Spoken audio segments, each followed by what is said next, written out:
Oxford Readers Level 5 Far from the Madding Crowd by Thomas Hardy. 1 Gabriel Oak falls in love. Gabriel Oak was a sensible man of good character who had been brought up by his father as a shepherd and then managed to save enough money to rent his own farm on Norcombe Hill in Dorset. He was 28, a tall, well-built man who did not seem, however, to think his appearance was very important. One winter morning he was in one of his fields on the side of Norcombe Hill. Looking over his gate, Gabriel could see a yellow cart loaded with furniture and plants coming up the road. Right on top of the pile sat a handsome young woman. As Gabriel was watching, the cart stopped at the top of the hill and the driver climbed down to go back and fetch something that had fallen off. The girl sat quietly in the sunshine for a few minutes.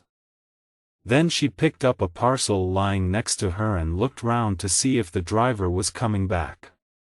There was no sign of him. She unwrapped the parcel and took out the mirror it contained. The sun shone on her lovely face and hair. Although it was December, she looked almost summery sitting there in her bright red jacket with the fresh green plants around her. She looked at herself in the mirror and smiled, thinking that only the birds could see her. But behind the gate Gabriel Oak was watching too. She must be rather vain, he thought. She doesn't need to look in that mirror at all. As the girl smiled and blushed at herself, she seemed to be dreaming perhaps of men's hearts won and lost. When she heard the driver's footsteps, she packed the mirror away. The cart moved on downhill to the toll gate. Gabriel followed on foot. As he came closer, he could hear the driver arguing with the gatekeeper. "My mistress's niece, that's her on top of the furniture, is not going to pay you the extra tuppence," said the driver. "She says she's offered you quite enough already." "Well, if she doesn't pay the toll, your mistress's niece can't pass through the gate," replied the gatekeeper. Gabriel thought that tuppence did not seem worth bothering about, so he stepped forward. "Here," he said, handing the coins to the gatekeeper, "let the young woman pass." The girl in the red jacket looked carelessly down at Gabriel and told her man to drive on without even thanking the farmer. Gabriel and the gatekeeper watched the cart move away. "That's a lovely young woman," said the gatekeeper. "But she has her faults," answered Gabriel. "True, farmer. And the greatest of them is what it always is with women. Wanting to win the argument every time." "Oh, you're right. No, her great fault is that she's vain." A few days later, at nearly midnight on the longest night of the year, Gabriel Oak could be heard playing his flute on Norcombe Hill. The sky was so clear and the stars so visible that the earth could almost be seen turning. In that cold hard air the sweet notes of the flute rang out. The music came from a little hut on wheels standing in the corner of a field. Shepherds' huts like this are used as a shelter during the winter and spring, when shepherds have to stay out all night in the fields looking after very young lambs. Gabriel's 250 sheep were not yet paid for. He knew that in order to make a success of the farming business he had to make sure they produced a large number of healthy lambs. So he was determined to spend as many nights as necessary in the fields to save his lambs from dying of cold or hunger. The hut was warm and quite comfortable inside. There was a stove and some bread and beer on a shelf. On each side of the hut was a round hole like a window which could be closed with a piece of wood. These air holes were usually kept open when the stove was burning, because too much smoke in a small airless hut could kill the shepherd. From time to time the sound of the flute stopped and Gabriel came out of his hut to check his sheep. Whenever he discovered a half-dead new lamb he brought the creature into the hut. In front of the stove it soon came back to life and then he could return it to its mother. He noticed a light further down the hill. It came from a wooden hut at the edge of a field. He walked down to it and put his eye to a hole in the wood. Inside 2 women were feeding a sick cow. One of the women was middle-aged. The other was young and wore a cloak. Gabriel could not see her face. "I think she'll be all right now, Aunt," said the younger woman. "I can come and feed her again in the morning. What a pity I lost my hat on the way here." Just then the girl dropped her cloak and her long hair fell onto the shoulders of her red jacket. Gabriel recognized the girl of the yellow cart and the mirror, the girl who owed him tuppence. The women left the hut and Gabriel returned to his sheep. As the sun was rising the next morning, Gabriel waited outside his hut until he saw the young woman riding up the hill. She was sitting sideways on the horse in the usual lady's position. He suddenly thought of the hat she had lost, searched for it, and found it among some leaves on the ground. He was just going to go up to her to give it back, when the girl did something very strange. Riding under the low branches of a tree, she dropped backwards flat on the horse's back, with her feet on its shoulders. Then, first looking round to make sure no one was watching, she sat up straight again and pulled her dress to her knees, with her legs on either side of the horse. This was obviously easier for riding, but not very ladylike. Gabriel was surprised and amused by her behavior. He waited until she returned from her aunt's hut, and stepped out into the path in front of her. "I found the hat," he said. "It's mine," she said. She put it on and smiled. "It flew away. At 1 o'clock this morning." "Well, yes. I needed my hat this morning. I had to ride to the hut in that field where there's a sick cow belonging to my aunt." "Yes, I know. I saw you."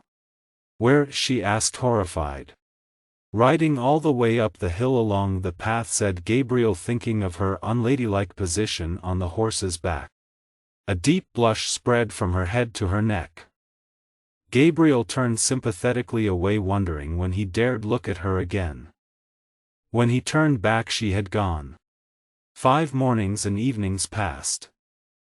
The young woman came regularly to take care of the sick cow but never spoke to Gabriel. He felt very sorry he had offended her so much by telling her he had seen her when she thought she was alone. Then one freezing night Gabriel returned exhausted to his hut. The warm air from the stove made him sleepy and he forgot to open one of the air holes before going to sleep. The next thing he knew was that the girl with the lovely face was with him in the hut, holding his head in her arms. "Whatever is happening?" he asked, only half conscious. "Nothing now," she answered, "but you could have died in this hut of yours." "Yes, I suppose I could," said Gabriel. He was hoping he could stay there close to her. For a long time he wanted to tell her so, but he knew he could not express himself well, so he stayed silent. "How did you find me?" he asked in the end. "Oh, I heard your dog scratching at the door, so I came to see what the matter was. I opened the door and found you unconscious. It must have been the smoke from the stove.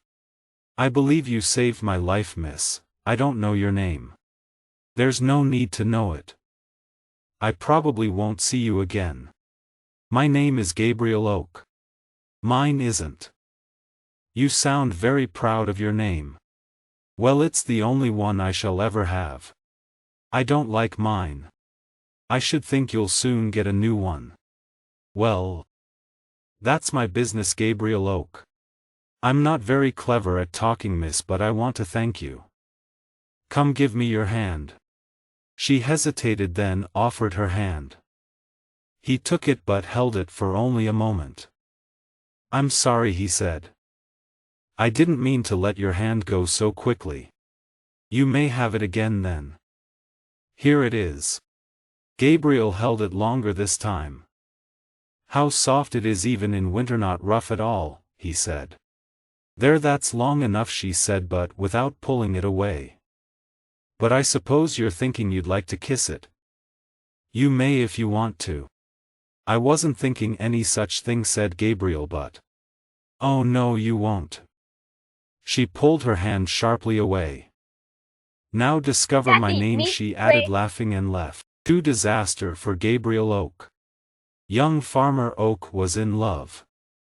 He waited for the girl's regular visits to the sick cow just as impatiently as his dog waited to be fed. He discovered that her name was Bathsheba Everdeen and that she lived with her Aunt Mrs. Hurst. His head was so full of her that he could think of nothing else. "I'll make her my wife," he declared to himself, "or I'll never be able to concentrate on work again." When she stopped coming to feed the sick cow, he had to find a reason for visiting her. So he took a young lamb whose mother had died and carried it in a basket across the fields to Mrs. Hurst's house. "I've brought a lamb for Miss Everdeen," he told Bathsheba's aunt. "Girls usually like looking after lambs." "Thank you, Mr. Oak," replied Mrs. Hurst, "but Bathsheba is only a visitor here. I don't know if she'll keep it. To tell you the truth, Mrs. Hurst, the lamb isn't my real reason for coming. I want to ask Miss Everdeen if she'd like to be married." "Really?" asked Mrs. Hurst, looking closely at him. "Yes, because if she would, I'd like to marry her." "Do you know if she has any other young men courting her at the moment?" "Oh yes, a lot of young men," said Mrs. Hurst. "You see, Farmer Oak, she's so handsome and so well educated too. Of course, I haven't actually seen any of her young men, but she must have at least 10 or 12. "That's unfortunate," said Farmer Oak, staring sadly at the floor. "I'm just a very ordinary man, and my only chance was being the first to ask to marry her. Well, that was all I came for. I'd better go home now, Mrs. Hurst." He had gone halfway across the first field when he heard a cry behind him. He turned and saw a girl running after him. It was Bathsheba. Gabriel blushed. "Farmer Oak," she called breathlessly, "I want to say, my aunt made a mistake when she told you I had a lot of young men courting me. In fact, I haven't got any, and I've never had any." "I am glad to hear that," said Gabriel with a wide smile, holding out his hand to take hers. But she pulled her hand away quickly. "I have a nice comfortable little farm," he added a little less confidently. "And when we are married, I'm sure I can work twice as hard as I do now and earn more." He stretched out his arm towards her. Bathsheba moved rapidly behind a tree to avoid him.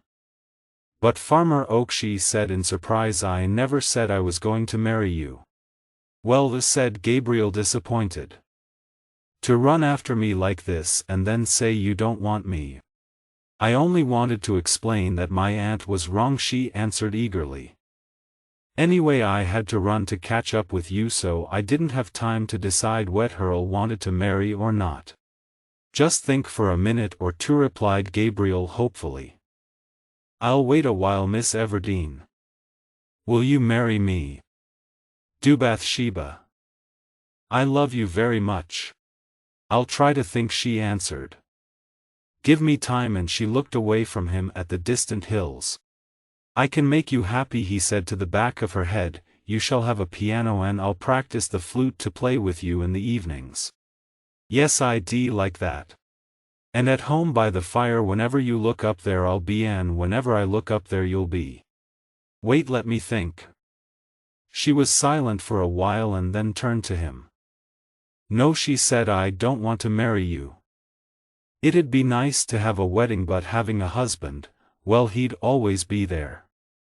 As you say, whenever I looked up there he'd be. Of course he would, it would be me. That's the problem. I wouldn't mind being a bride if I could be one without having a husband. But as a woman can't be a bride alone, I won't marry, at least not yet." "What a silly thing for a girl to say," cried Gabriel.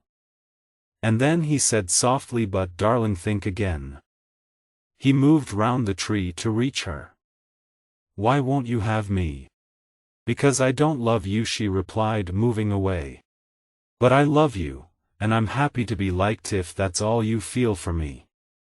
He spoke more seriously than he had ever spoken before. "Only one thing is certain in this life, I shall love you and want you and keep on wanting you until I die."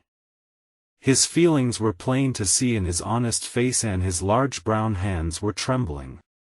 It seems wrong not to accept you when you feel so strongly, she replied unhappily. I wish I hadn't run after you. But we wouldn't be happy together, Mr. Oak. I'm too independent. I need a husband who can keep me in order, and I'm sure you wouldn't be able to do that. Gabriel looked hopelessly away and did not reply. And Mr. Oak, she continued in a clear voice, I'm so poor that my aunt has to provide a home for me. You're just starting your farming business.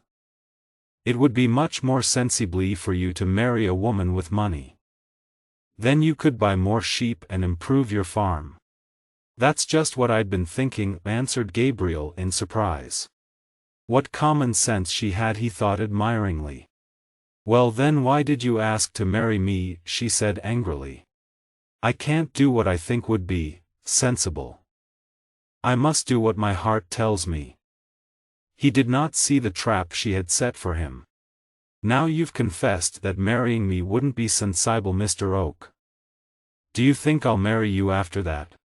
Don't mistake my meaning like that, he cried, just because I'm honest enough to tell you the truth. I know you'd be a good wife for me. You speak like a lady, everyone says so, and your uncle at Weatherbury has a large farm, I've heard. May I visit you in the evenings, or will you come for a walk with me on Sundays? You don't have to decide at once. No, I cannot. Don't insist, don't. I don't love you, so it would be foolish, she said with a laugh. No man likes to see his feelings laughed at, so Gabriel Oak said, turning away. Very well then, I won't ask you again.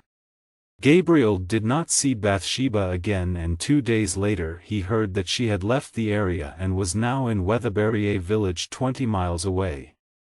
Her departure did not stop Gabriel from loving her. In fact, he loved her even more deeply now that they were apart. The next night before going to bed, Gabriel called his 2 dogs to come into the house for the night. His old dog George obeyed the call, but the younger one was missing. Gabriel was having difficulty training this young dog, which, although enthusiastic, still did not understand a sheepdog's duties. He did not worry about the dog's absence but went to bed. Very early in the morning he was woken by the sound of sheep bells ringing violently. Shepherds know every sound that sheep bells make, and Gabriel immediately realized that his sheep were running fast. He jumped out of bed, threw on his clothes, and ran up Norcombe Hill to his fields near the chalk pit. There were his 50 sheep with their lambs all safe in one field. But in the other field the 200 pregnant sheep had completely disappeared. He noticed a broken gate and felt sure the sheep had gone through it. There was no sign of them in the next field, but ahead of him at the top of the hill he saw the young dog looking black against the morning sky. It was standing quite still, staring down into the chalk pit. Gabriel felt sick as he realized the horrible truth. He hurried up the hill to the edge of the chalk pit and looked down into it. In the deep pit lay his dead and dying sheep, 200 of them, which would have produced 200 more in the next few weeks. The young untrained dog must have chased them up to the edge of the pit, where they fell to their death. His first feeling was pity for those gentle sheep and their unborn lambs. Then he thought of himself. All his savings, which he had worked so hard for in the last 10 years, had been spent on renting the farm. Now his hopes of being an independent farmer were destroyed. He covered his face with his hands. After a while he looked up.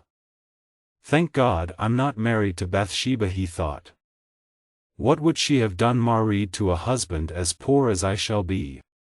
The young dog was shot the next day. Gabriel sold all his farm tools to pay what he owed for the sheep.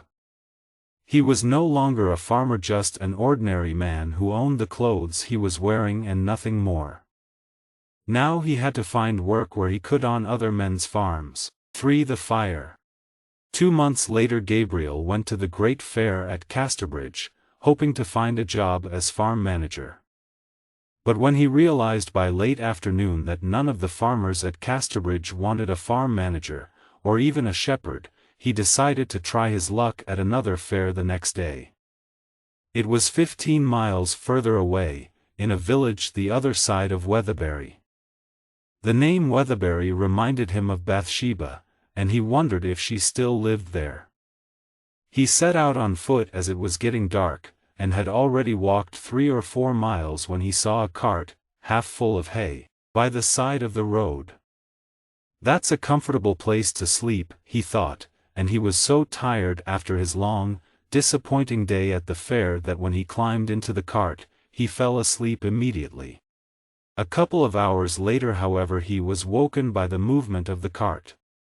It was being driven towards Weatherbury by 2 farm workers who had not noticed Gabriel.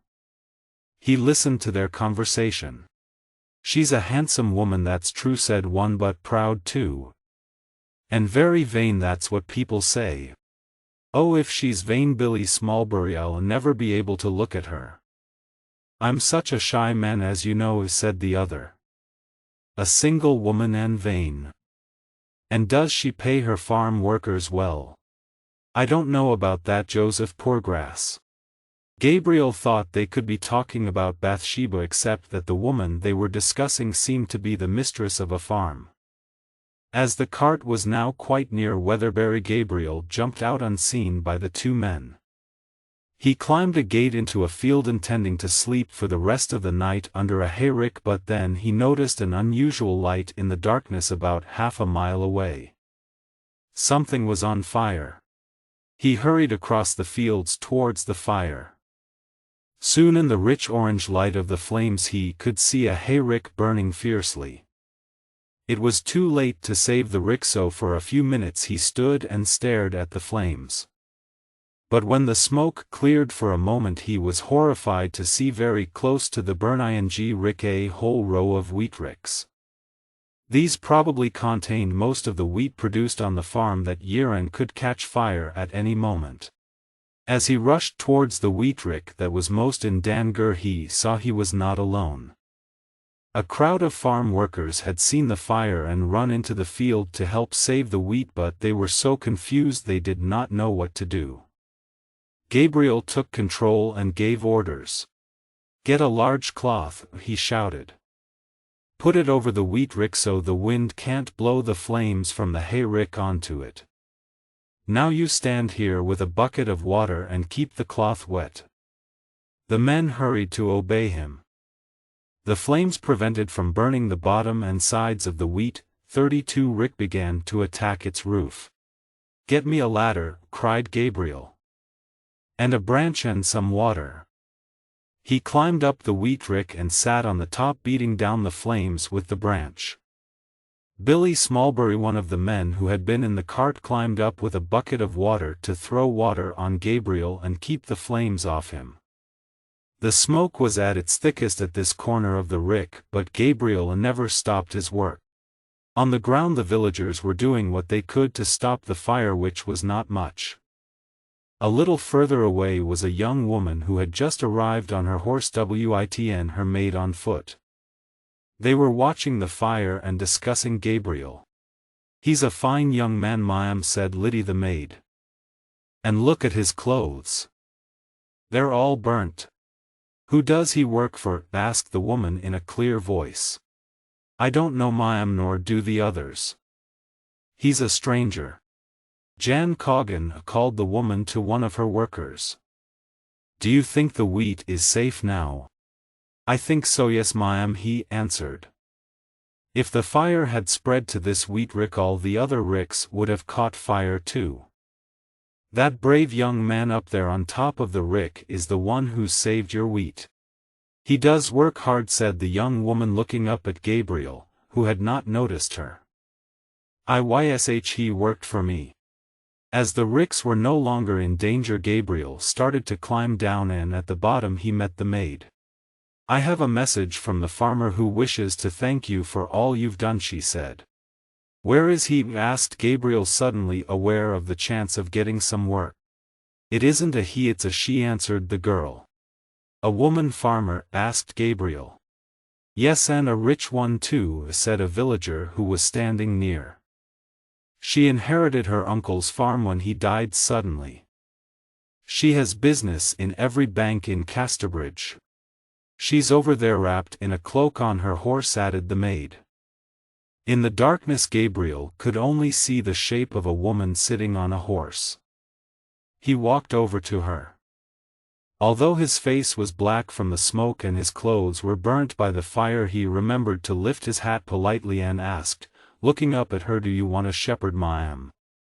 She let her cloak fall back from her head in surprise.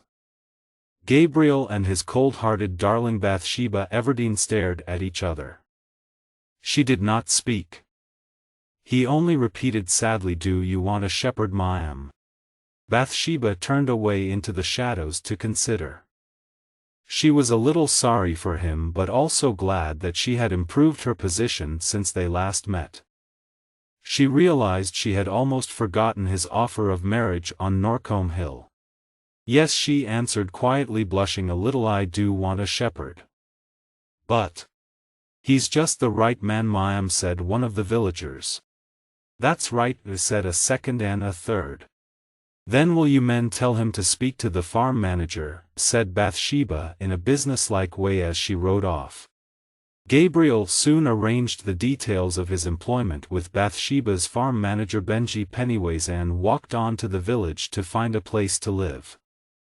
As he walked he thought of Bathsheba. How quickly the young girl he remembered had become the capable mistress of a farm. When he passed the churchyard and the ancient trees around it, he noticed that someone was standing behind one of the trees. "Is this the right way to Weatherbury?" asked Gabriel. "Oh yes, straight on," said a girl's voice, low and sweet. After a pause she added, "You're not a Weatherbury man?" "No, I'm the new shepherd, just arrived." "Only a shepherd? You seem almost like a farmer to me." "Only a shepherd," repeated Gabriel in a dull voice. Think of the disaster that had destroyed his hopes of being a farmer. "Please don't tell anyone in the village that you've seen me," begged the girl. "I'm rather poor and I don't want anyone to know about me." Her thin arms trembled in the cold. "I won't tell anyone," said Gabriel, "but you ought to be wearing a cloak on a night like this." "Oh, it doesn't matter. Please go on and leave me." He hesitated. "Perhaps you'd accept this. It's not much, but it's all I have to spare." He put a coin into her small hand and as he touched her wrist he noticed how quickly the blood was beating. It was the same quick hard beat that he felt in his lambs when they were close to death. "What's the matter? Can't I help you?" he asked. He felt a deep sadness in this thin weak creature. No. Don't tell anyone you've seen me. Good night." She stayed in the shadows and Gabriel went on to Weatherbury, for Fanny Robin disappears. The farm manager had advised Gabriel to go straight to the malthouse in Weatherbury to ask for somewhere to stay. That was the place where the men of the village spent their evenings drinking beer and talking by the fire. When Gabriel entered the warm dark room some of Bathsheba's workers recognized him. "Come in, shepherd, you're welcome," said one. "Gabriel Oak is my name, neighbors." The ancient maltster with his white hair and long white beard turned his old head stiffly towards Gabriel. "Gabriel Oak of Norcombe," he said. "I knew your grandparents well. My boy Jacob and his young son Billy know your family too." His boy Jacob was bald and toothless and young Billy was about 40. "You must be very old, maltster," said Gabriel politely, "to have such an old son as Jacob here." "Yes, I've lived for over 100 years," replied the little old man proudly. "Sit down and drink with us, shepherd."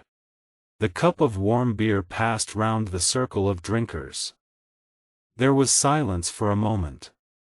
Then Gabriel turned the conversation to the matter closest to his heart. "What kind of mistress is Miss Everdeen?" he asked. "We know almost nothing of her," shepherd answered Jan Coggan, a big cheerful man with a red face. "She only arrived here a few days ago when her uncle died. But the Everdeens are a good family to work for. Of course it's the farm manager who'll be giving us our orders. Ah, said the maltster frowning. Benji Pennyways. You can't trust him, added Jacob darkly. Soon afterwards Gabriel left with Jan Coggan, who had offered the shepherd a bed in his house. The remaining men were just preparing to leave when suddenly a young man called Laban Tall rushed into the malthouse almost too excited to speak. It's Benji Pennyways, he cried. Miss Everdene's caught him stealing wheat from the barn. She's sent him away. And worse than that, Fanny Robin, you know Miss Everdene's youngest maid is missing. The mistress wants us to look for her tomorrow. And Billy Smallbury, she wants you to go to Casterbridge to see if you can find the young soldier who's been courting Fanny. That night the news spread fast round the village but did not reach Gabriel, whose dreams were only of Bathsheba. Through the long slow hours of darkness he saw her lovely face and forgot that she did not love him. The next morning Bathsheba and her maid Liddy were dusting some books when a visitor arrived at the front door. It was Mr. Boldwood, who had a large farm in Weatherbury. I can't see him like this, Liddy, said Bathsheba, looking in horror at her dusty dress. Go down and tell him I'm busy. When Liddy came back after Mr. Boldwood had gone, Bathsheba asked what did he want Liddy. And who is he exactly? He just wanted to ask if Fanny had been found, miss. You know, as she had no family or friends, he was kind enough to pay for her to go to school and found her a job here with your uncle. He's your neighbor. His farm is next to yours. Is he married? And how old is he? He isn't married. He's a beaut, 40, very handsome, and rich. All the girls in the area have tried to persuade him to marry. But he just doesn't seem interested in women. Have you ever had an offer of marriage, miss? Yes, I have, Liddy answered Bathsheba, after a pause, thinking of Gabriel. But he wasn't quite good enough for me. Oh, how nice to be able to refuse when most of us are glad to accept the first offer. And did you love him, miss? Oh no. But I rather liked him. In the afternoon Bathsheba called her workers together and spoke to them in the old hall of the farmhouse. Men, I want to tell you that I'm not going to employ a new farm manager. I shall manage the farm myself. There were gasps of surprise from the men. She gave her orders for the next week's farm work and then turned to one of the 46 men. Billy Smallbury, what have you discovered about Fanny Robin? I think she's run away with her young man ma'am. The soldiers have left Casterbridge and I suppose she's gone with them. Well, perhaps we'll discover more later. One of you can go and tell Mr. Boldwood what Billy says. Now men, I hope I can trust you all to do your work well for me. Good night. Later that evening, in a town many miles north of Weatherbury, a small white shape could be seen walking slowly along a path beside a large building. It was a dull snowy night with heavy gray clouds hanging low in the sky, the kind of night when hopes are destroyed and love is lost. 1, 2, 3, 4, 5. The white shape was counting windows in the building. Then it began to throw small stones covered in snow at the 5th window.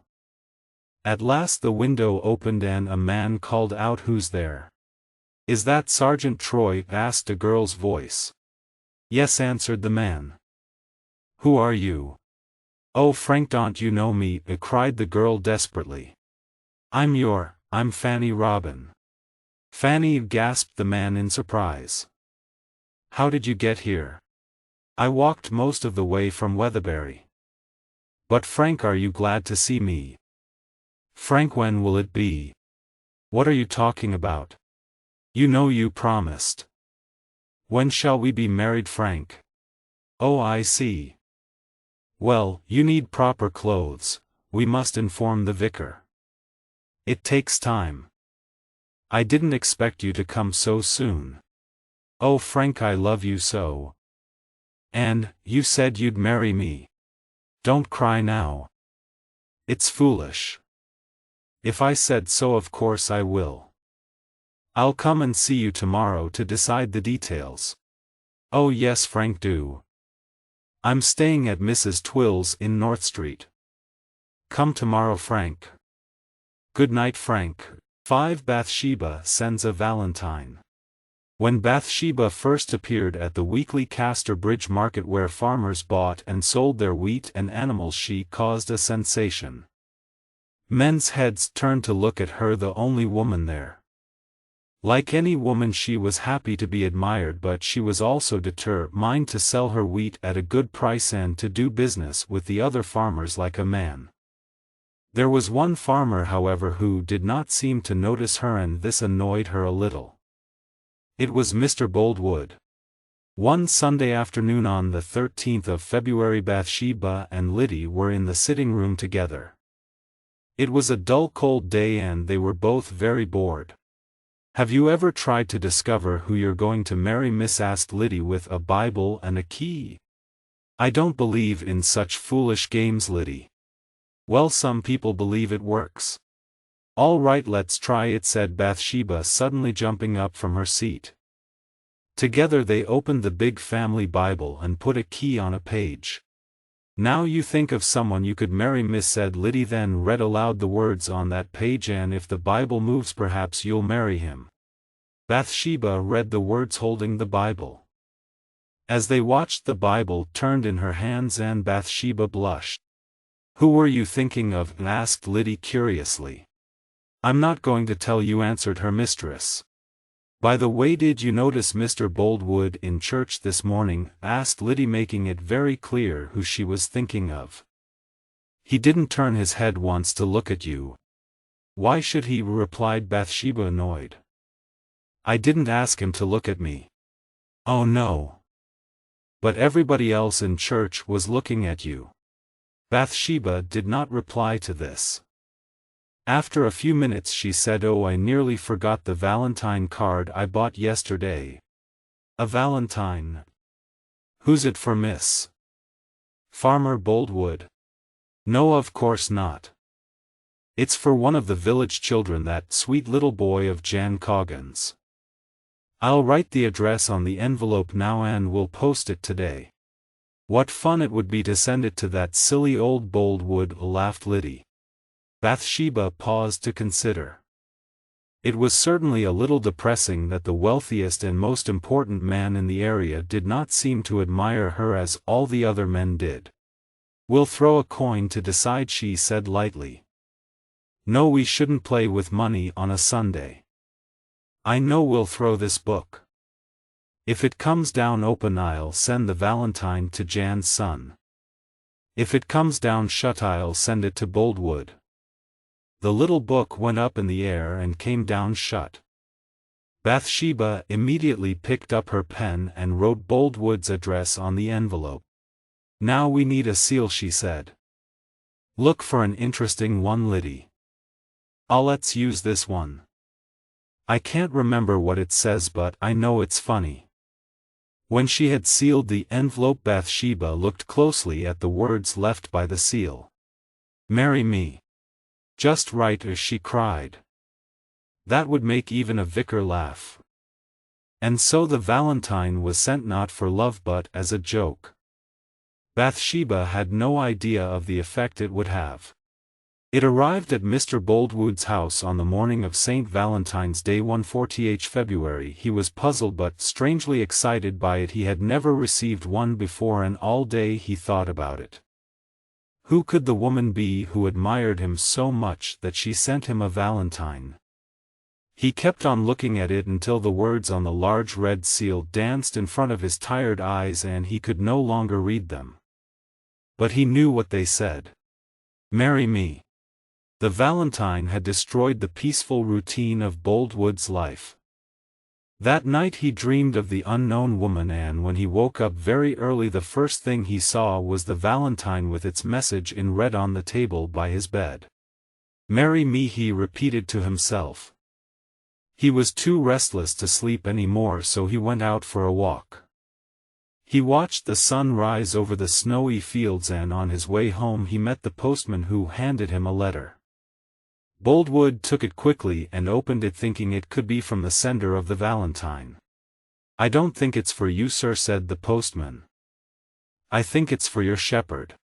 Boldwood looked at the address on the envelope. "To the new shepherd. Weatherbury Farm. Near Casterbridge. Oh, what a mistake. It isn't mine or my shepherd's. It must be for Miss Everdene's shepherd. His name is Gabriel Oak." At that moment he noticed a figure in a distant field. "Ah, there he is now," Boldwood added.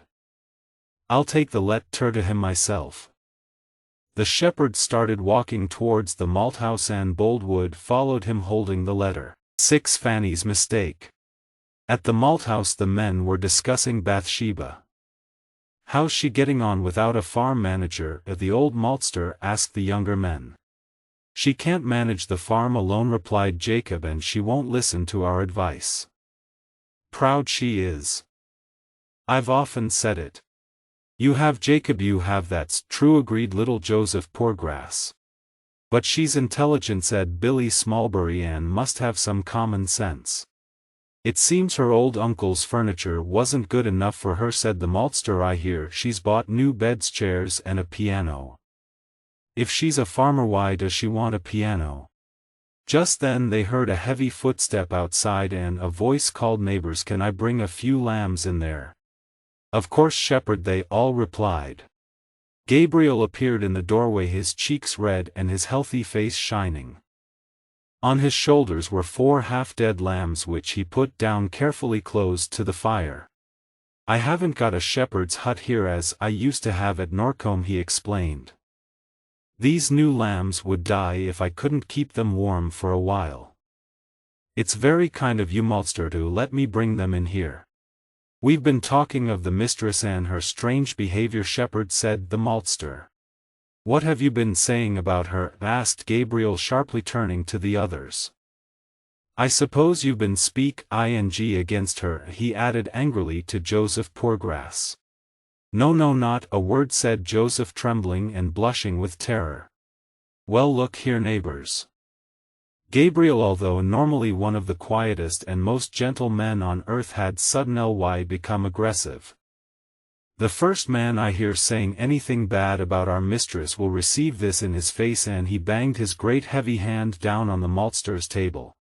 "Now don't get so angry, shepherd, and sit down," said Jacob. "We hear you're a very clever man, shepherd," added Joseph Poorgrass from behind the maltster's bed, where he had been hiding. "We all wish we were as clever as you, don't we, neighbors?" There was general agreement.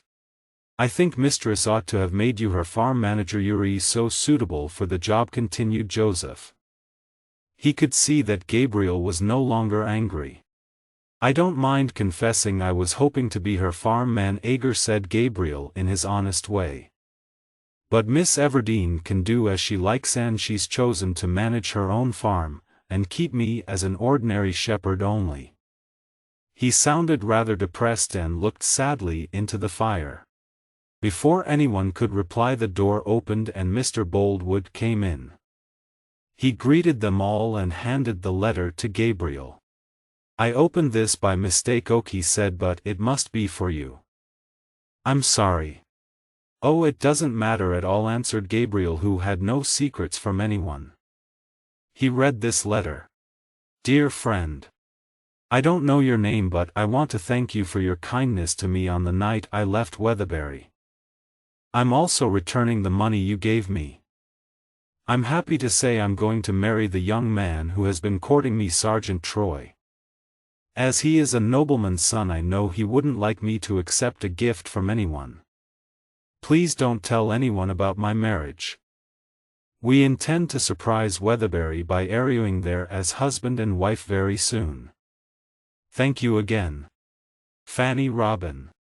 "You'd better read it, Mr. Boldwood," said Gabriel. "It's from Fanny Robin. She wants to keep this a secret, but I know you're interested in her. I met her on my way to Weatherbury, but I didn't know then who she was." When Mr. Boldwood had finished reading the letter he looked very serious. "Poor Fanny," he said. "I don't think this Sergeant Troy will ever marry her. He's clever and handsome but he can't be trusted. What a silly girl Fanny is." "I'm very sorry to hear that," said Gabriel. "By the way, Oak," said Mr. Boldwood quietly as he and the shepherd left the malthouse together, "could you tell me whose writing this is?" He showed Gabriel the envelope containing the valentine.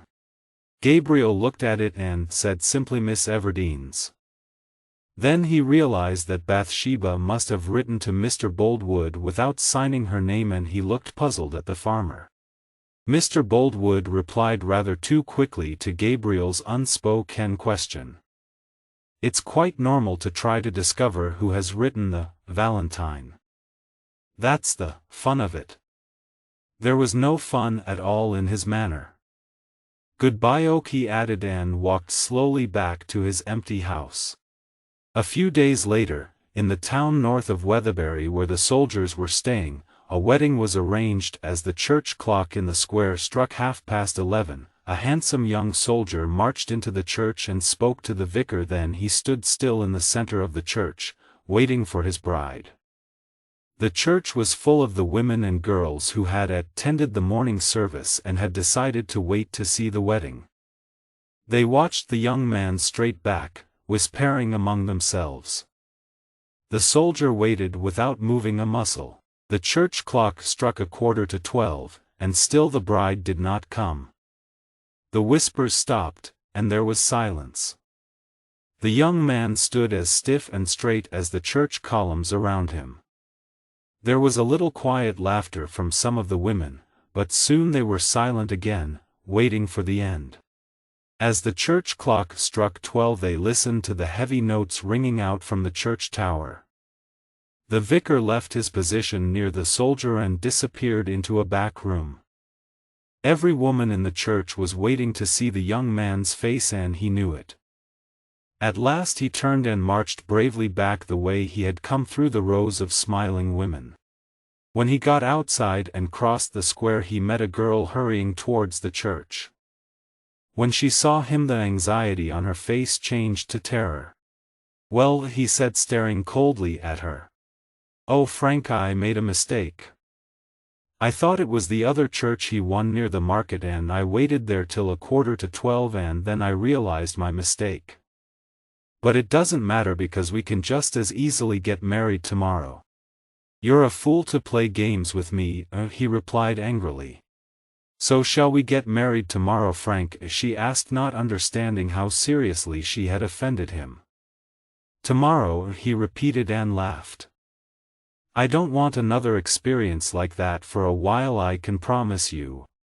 "But Frank," she begged in a trembling voice, "it wasn't such a terrible mistake. Now, dear Frank, when will our wedding be?" "Ah, when? God knows," he said, and turning away from her walked rapidly away. 7. Farmer Boldwood proposes marriage. On Saturday at Casterbridge Market, Boldwood saw the woman who was disturbing his dreams. For the first time he turned his head and looked at her. It was in fact the first time in his life that he had looked at any woman. Up to now he had considered women to be distant, almost foreign creatures who had nothing to do with him. Now he saw Bathsheba's hair, and every detail of her face. He noticed her figure, her dress, and even her feet. She seemed very beautiful to him, and his heart began to move within him. "And this woman, this lovely young woman, has asked me to marry her," he thought. As he was watching Bathsheba selling wheat to another farmer, he was filled with jealousy. All this time Bathsheba was aware of his eyes on her. At last she had made him look at her. But she would have preferred him to admire her from the beginning without the encouragement of her valentine. She felt sorry she had disturbed the usual calmness of a man she respected, but considered she could not apologize to him without either offending or encouraging him. Mr. Boldwood did not try to speak to her and returned home to his farm. He was a man of strong feelings which normally lay hidden deep inside him. Because he was serious and did not joke with his neighbors, people thought he was cold, but when he loved or hated it was with his whole heart. If Bathsheba had known how strong the feelings of this dark and silent figure were, she would have blamed herself terribly for her thoughtlessness. But nobody guessed what lay behind his calm appearance. A few days later Mr. Boldwood was looking at Bathsheba's fields, which were next to his own, when he saw her helping Gabriel Oak with the sheep. To Boldwood, Bathsheba shone like the moon on a dark night. His heart, which had never been touched before, was filled completely with his love for her. He decided to go and speak to her. As he stopped at the gate of the field, Bathsheba looked up and noticed him. Gabriel was watching her face and saw her blush. He immediately thought of the envelope with the valentine that Boldwood had shown him and suspected Bathsheba of encouraging the farmer to fall in love with her. Boldwood realized they had noticed him and suddenly felt unsure of himself. He did not know enough about women to discover from Bathsheba's manner whether she wanted to see him or not. And so he did not enter the field but walked on past the gate. Bathsheba, however, knew that he had come to see her and felt extremely guilty. She promised herself never again to disturb the peace of this man's life. Unfortunately, her promise was made too late, as such promises often are. It was not until the end of May that Boldwood was brave enough to declare his love. He went to Bathsheba's house, where the maids told him their mistress was watching the sheep washing. Every spring the sheep were washed in a SPE-style pool to keep their wool clean and to get rid of insects on their skin. Boldwood walked across the fields to the pool, where he found the farm workers busily washing the sheep. Bathsheba was standing near them and saw Boldwood come towards her. She moved away, walking beside the river, but she could hear footsteps behind her in the grass and felt love all around her like perfume in the air. Boldwood caught up with her. "Miss Everdeen," he said quietly. She trembled, turned and said good morning. She had guessed the truth from the way he spoke those two words. "I feel almost too much to think," he said simply. "My life does not belong to me any more, Miss Everdeen, but to you. I've come to propose marriage to you." Bathsheba tried not to show any expression on her face. "I'm now 41," he continued. "I've never married or thought I ever would marry. But we all change, and I changed when I saw you. More than anything else, I want you as my wife. I think, Mr. Boldwood, that, although I respect you very much, I don't feel enough for you to accept your proposal. But my life is worthless without you," he cried, calm no longer. "I want you to let me say I love you again and again." Bathsheba remained silent. "I think and hope you care enough for me to listen to what I have to say," he added. Bathsheba was about to ask why he should think that when she remembered the valentine. After all, it was quite natural for him to think she admired him. "I wish I could court you with beautiful words," the farmer went on, "but I can only say I love you madly and want you for my wife. I wouldn't have proposed if you hadn't allowed me to hope. Mr. Boldwood, this is difficult for me. I'm afraid I can't marry you.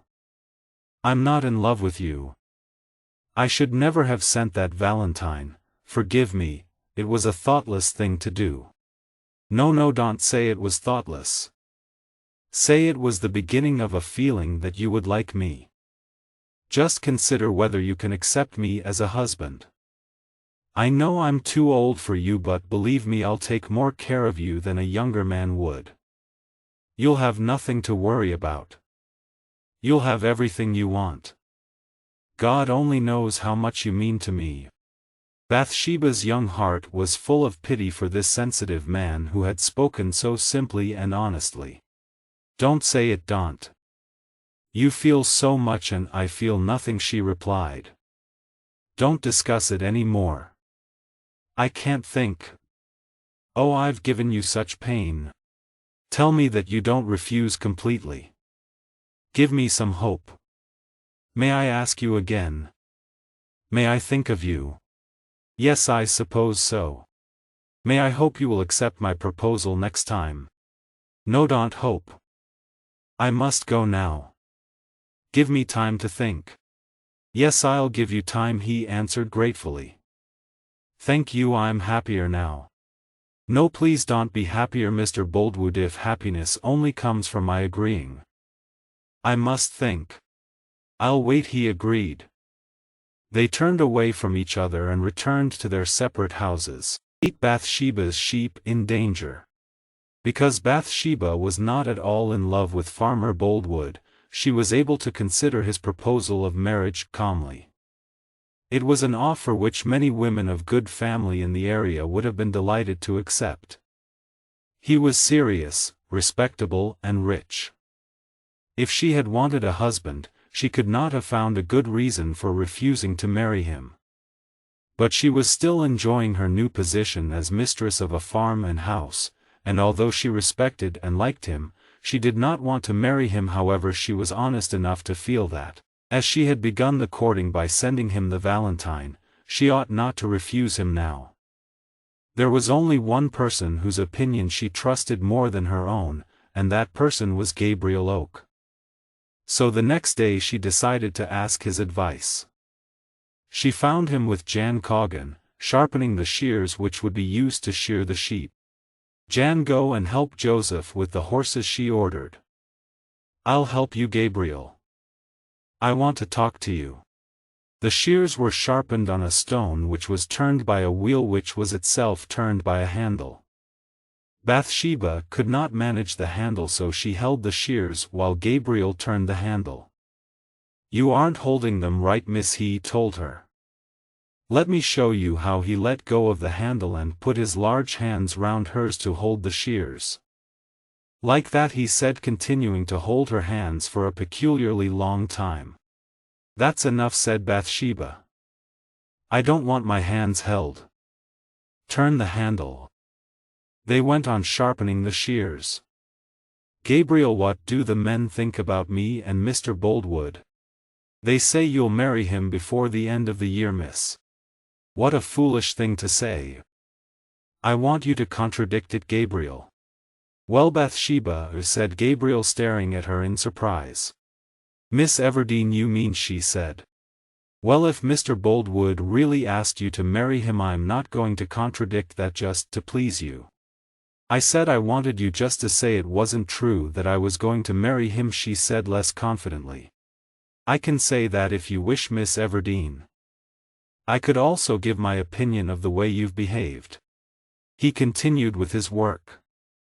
Bathsheba knew that he would always give his honest opinion even if she asked him whether she should marry another man and there was nobody else she could trust. Well, what is your opinion of my behavior, she asked. No good respectable woman would behave like that, he replied. You should never have sent him that valentine. Bathsheba blushed angrily. Luckily, I don't care about your opinion. Why do you think I'm not good or respectable, I wonder? Because I didn't agree to marry you, perhaps?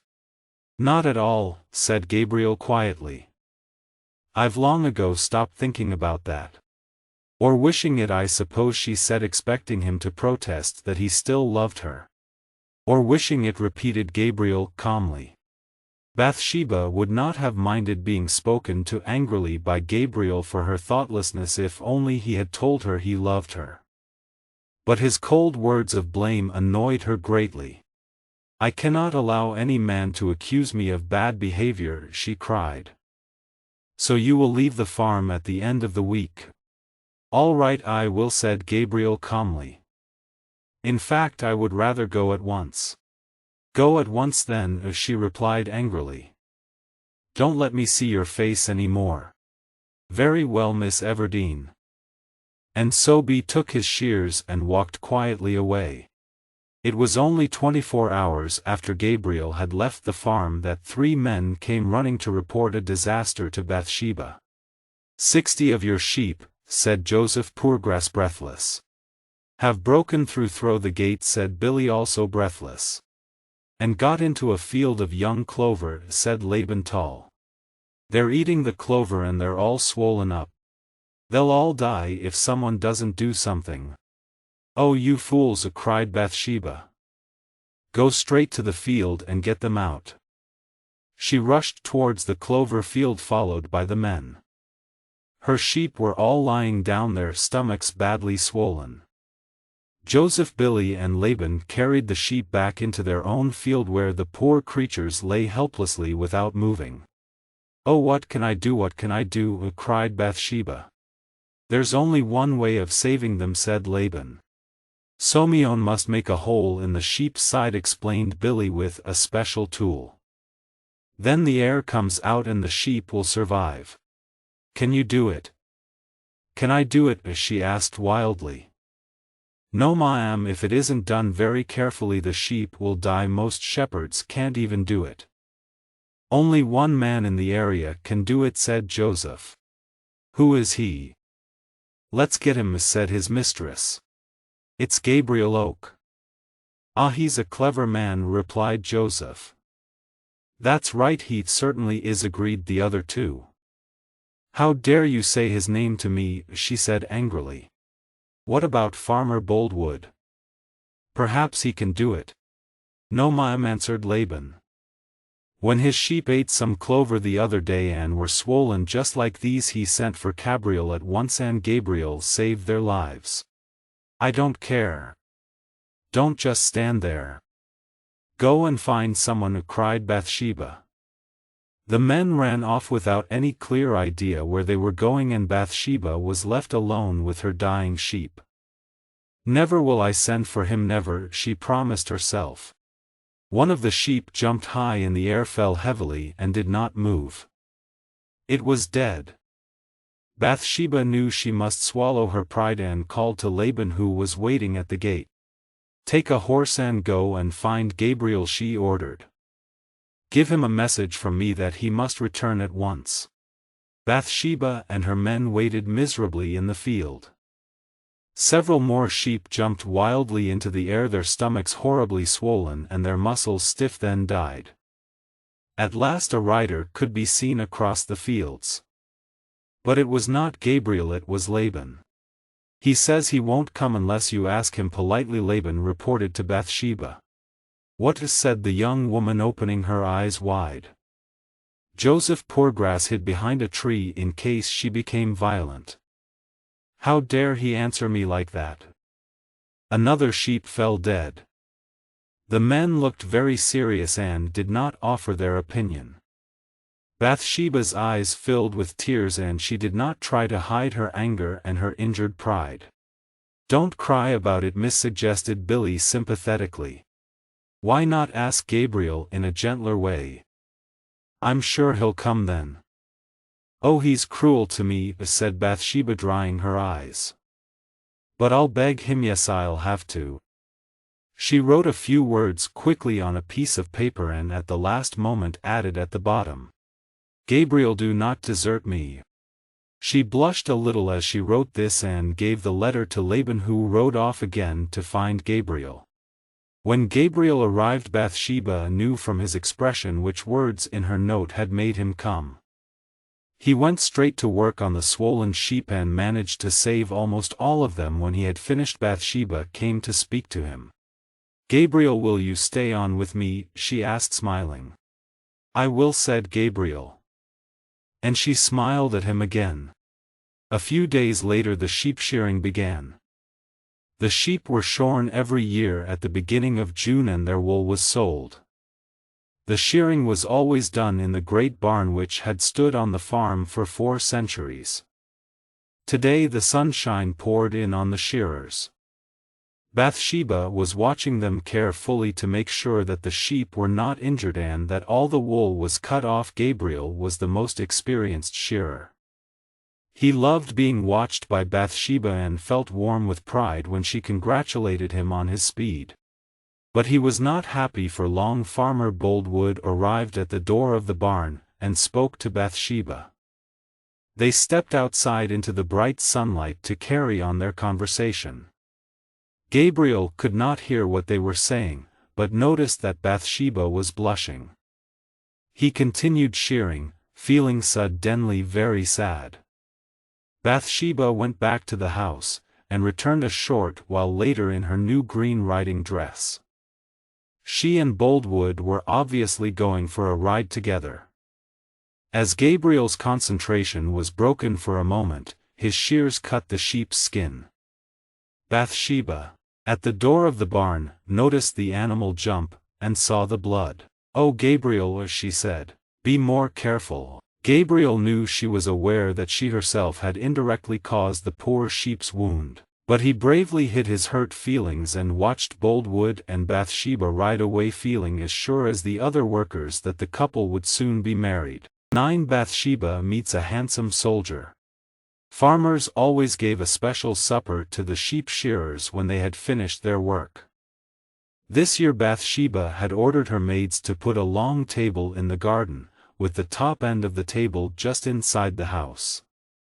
The farm workers took their seats, and she sat at the top of the table, so that she was with them, but a little apart. There was an empty place at the bottom of the table. At first she asked Gabriel to sit there, but just then Mr. Boldwood arrived, apologizing for his lateness. "Gabriel," said Bathsheba, "will you move again please, and let Mr. Boldwood sit there?"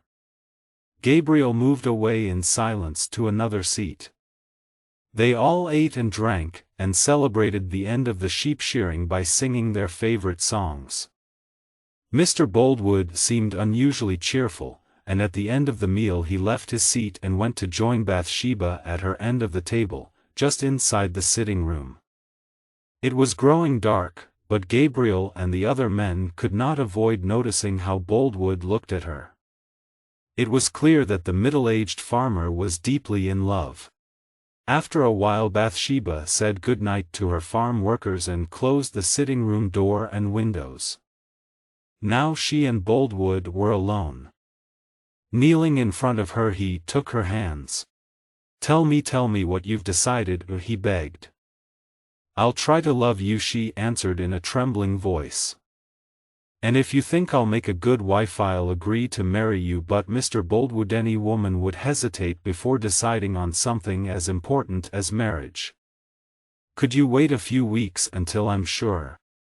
I'll be away on business for 5 or 6 weeks anyway." "Do you really think that by that time you will? I feel almost sure that when you come back at harvest time I'll be able to promise to marry you. But remember, I can't promise yet. I don't ask for anything more. I can wait. Good night, Miss Everdeen." And he left her. Bathsheba now realized how thoughtlessly she had behaved towards him and understood how deeply he loved her. She was very sorry for her mistake and was therefore punishing herself by agreeing to marry him. That evening she went round the farm as usual, lighting her lamp whenever necessary to check that all the animals were safe. On her way back she was walking along the narrow public path which led to her house. It was very dark there among the trees and she was a little surprised to hear some footsteps coming towards her. It was unfortunate that she would meet the traveler at the darkest point of the path. As she was about to pass the dark shape something seemed to attach her skirt to the ground and she had to stop. "What's happened? Have I hurt you, friend?" a man asked. "No," said Bathsheba, trying to pull her skirt away. You're a lady. The spur on my boot has got tied up with your dress. Have you got a lamp? I'll light it for you." The light from the lamp shone suddenly on a handsome young man in a bright red and gold army uniform. He looked admiringly at Bathsheba. "Thank you for letting me see such a beautiful face," he said. "I didn't want to show it to you," she said coldly, blushing. "Please undo your spur quickly." He bent down to pull rather lazily at his boots. "You are making it even worse," she accused him angrily, "to keep me here longer." "Oh no, surely not," smiled the soldier.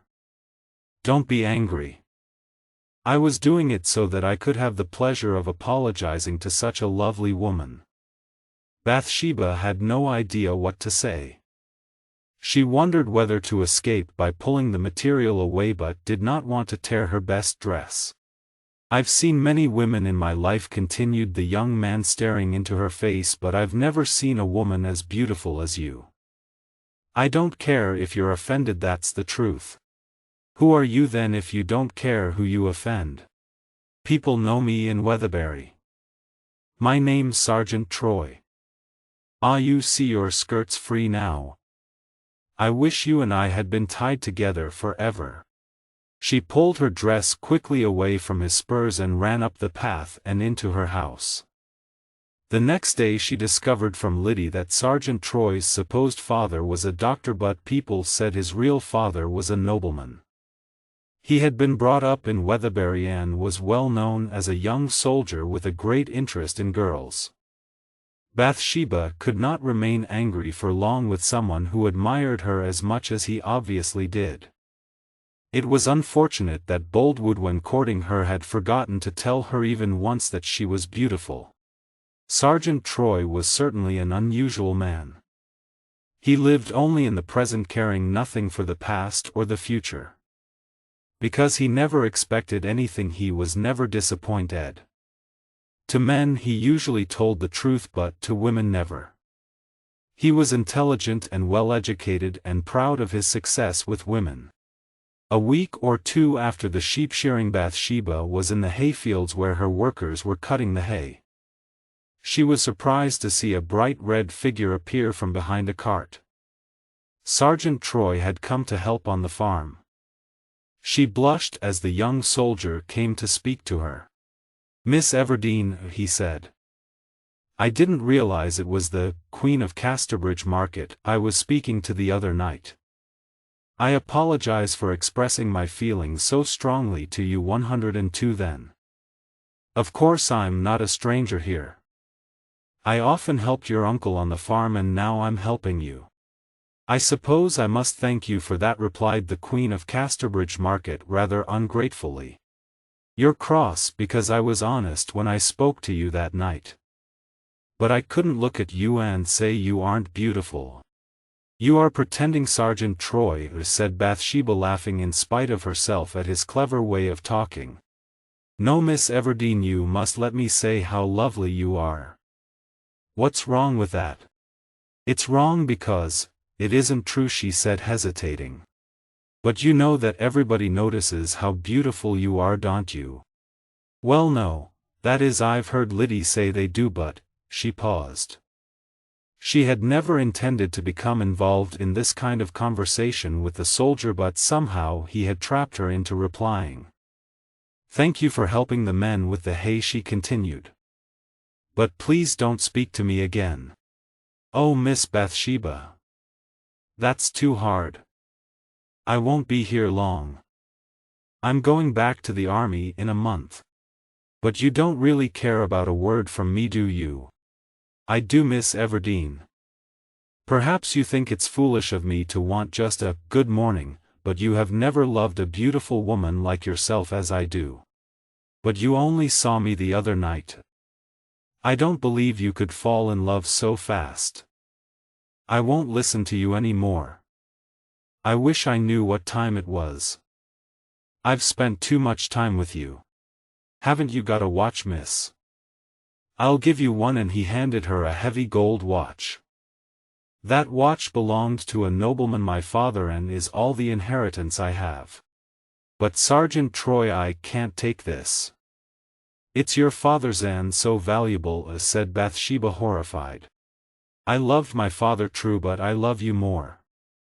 The young man was not pretending now as he looked at Bathsheba's beautiful, excited face. "Can it be true that you love me? You have seen so little of me. Please take it back." "Well, then I'll take it," he said, "because it's all I have to prove that I come of good family.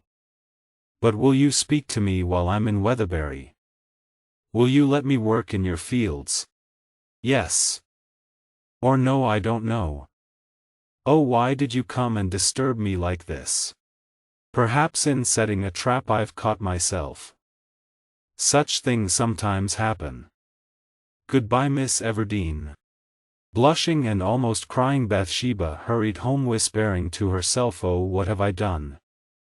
What does it mean? I wish I knew how much of what he says is true." 10. Bathsheba in love. Once or twice during the next few days Bathsheba saw Troy working in her hayfields. He behaved in a pleasant, friendly manner towards her, and she began to lose her fear of him. "Cutting your hay is harder work than sword practice," he told her one day, a smile lighting up his handsome face. "Is it? I've never seen sword practice," she answered. Would you like to ask Troy?" Bathsheba hesitated. She had heard wonderful stories from people who had watched soldiers practicing, stories of shining metal flashing through the air. "I would like to see it very much." "Well, I'll show you. I can get a sword by this evening. Will you?" And he bent over her, whispering in her ear. "Oh no," said Bathsheba, blushing. "I couldn't." "Surely you could. Nobody would know." "Well, if I came, Liddy would have to come with me." "I don't see why you want to bring her," Troy said coldly. "Well, then I won't bring her, and I'll come. But only for a very short time." So at 8 o'clock that evening Bathsheba found herself, in spite of her doubts, climbing the hill near her house and going down the other side. Now she was in what seemed like a natural theater, a deep round hollow in the ground. It was completely hidden from her house and the path. This was the place where Troy had asked her to meet him. And Troy in his bright red uniform was there. "Now," he said, producing his sword, which flashed in the evening sunlight, "let me show you. 1, 2, 3, 4. Like this. A sword can kill a man in a second." Bathsheba saw a kind of rainbow in the air and gasped. "How cruel and murderous," she cried. "Yes. Now I'll pretend to fight you. You are my enemy, but the only difference from a real fight is that I'll miss you each time. Stand in front of me and don't move." Bathsheba was beginning to enjoy this. "I'll just test you first," added Troy, "to see whether you're brave enough." The sword flashed in the air from her left to right side. It seemed to go through her body. But there it was again in Troy's hand, perfectly clean and free from blood. "Oh," she cried, frightened. "Have you killed me?" "No, yon haven't." "How did you do it?" "I haven't touched you," said Troy quietly. "Now you aren't afraid, are you?" "I promise I won't hurt you or even touch you." "I don't think I'm afraid." "Is the sword very sharp?" "Oh no, just stand very still." Now. In a second Bathsheba could no longer see the sky or the ground. The shining weapon flashed above, around, and in 110 front of her, catching light from the low sun and whistling as it rushed through the air. Never had Sergeant Troy managed his sword better than today. "Your hair is a little untidy," he said. "Allow me," and before she could move or speak, a curl dropped to the ground. "You are very brave for a woman," he congratulated her. "It was because I didn't expect it. Now I'm afraid of you, I am really. This time I won't even touch your hair. I'm going to kill that insect on your dress. Stand still." Not daring to tremble, she saw the point of his sword coming towards her heart, and sure that this time she would die, closed her eyes. But when she opened them she saw the insect dead on the point of the sword. "It's magic," she cried. "And how could you cut off one of my curls with a sword that isn't sharp?" "It's sharper than any knife," he said. "I had to lie to you about that to give you the confidence to stand still." Bathsheba's feelings were almost too much for her to control, and she sat down suddenly in the grass. "I could have died," she whispered. "You were perfectly safe," Troy told her. "My sword never makes a mistake. I must leave you now. I'll keep this to remind me of you." He bent to pick up the curl of hair which he put carefully in his pocket next to his heart. She was not strong enough to say or do anything. He came closer, bent 112 again, and a minute later his red coat disappeared through the grass. Bathsheba blushed guiltily and tears rolled down her face. In that minute Troy had kissed her on the lips. Determined independent women often show their weakness when they fall in love, and Bathsheba had very little experience of the world or of men. It was as difficult for her to see Troy's bad qualities, which he kept carefully hidden, as to admire Gabriel Oak's good ones, which were not all obvious at first sight. One evening a few days later Gabriel went to find his mistress.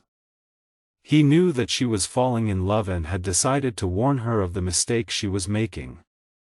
He found her walking along a path through the fields.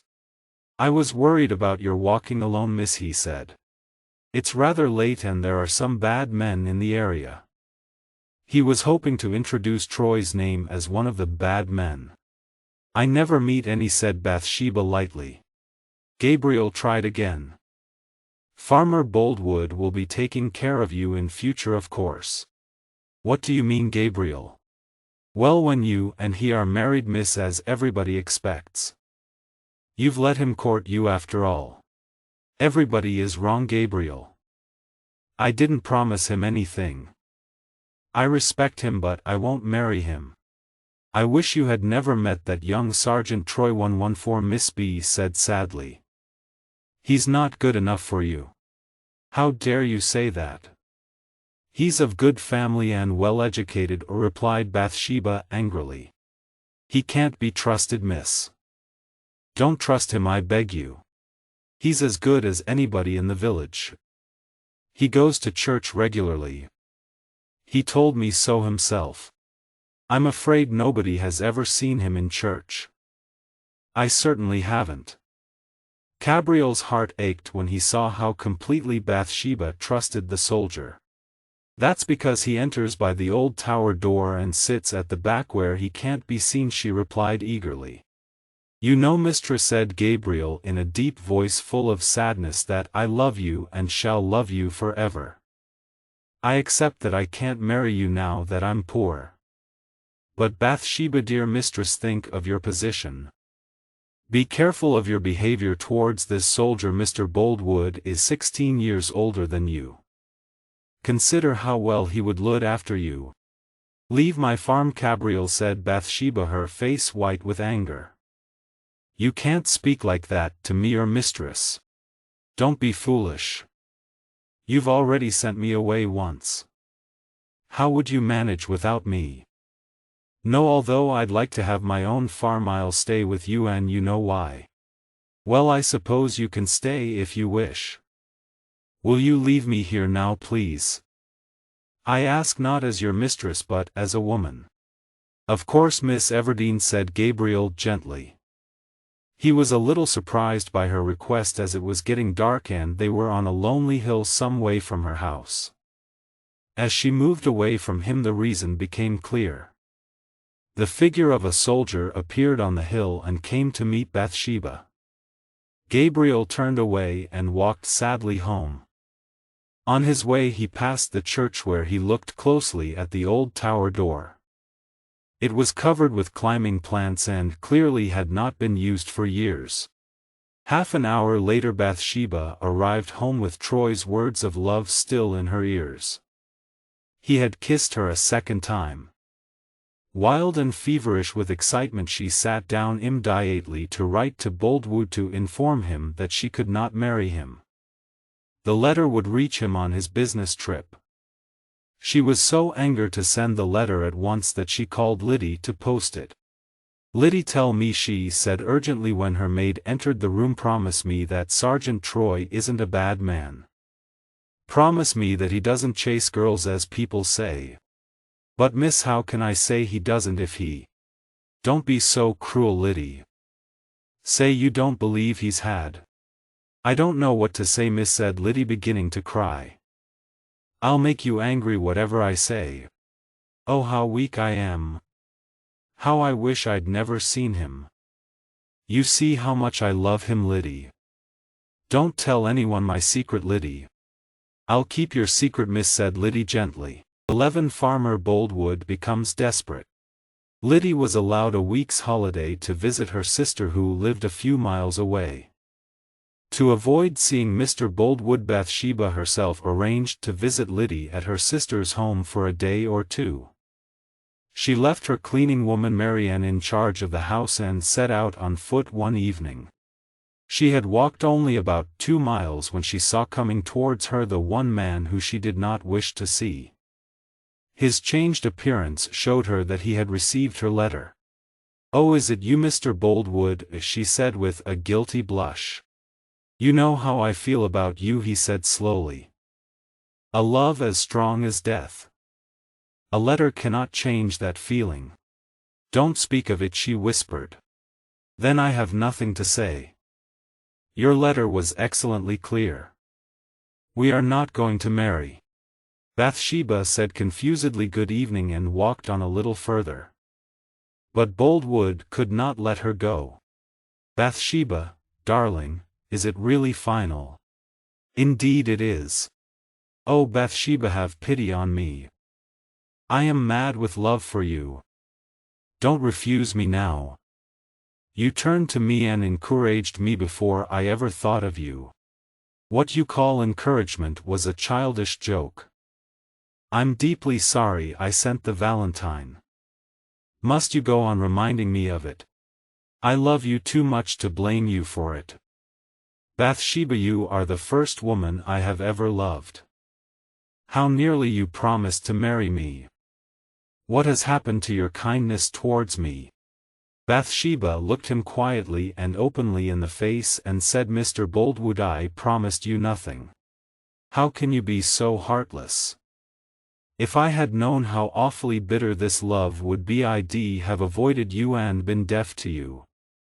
I tell you all this, but what do you care?" Bathsheba's control was breaking. She shook her head desperately as the man's angry words rained down on her. "Forgive me, sir. I can't love as you can. That's not a good reason, Miss Everdeen. You aren't the cold woman you're pretending to be. You're hiding the fact that you've a burning heart like mine. Your love is given to another man. He knows." She thought. "He knows about Frank.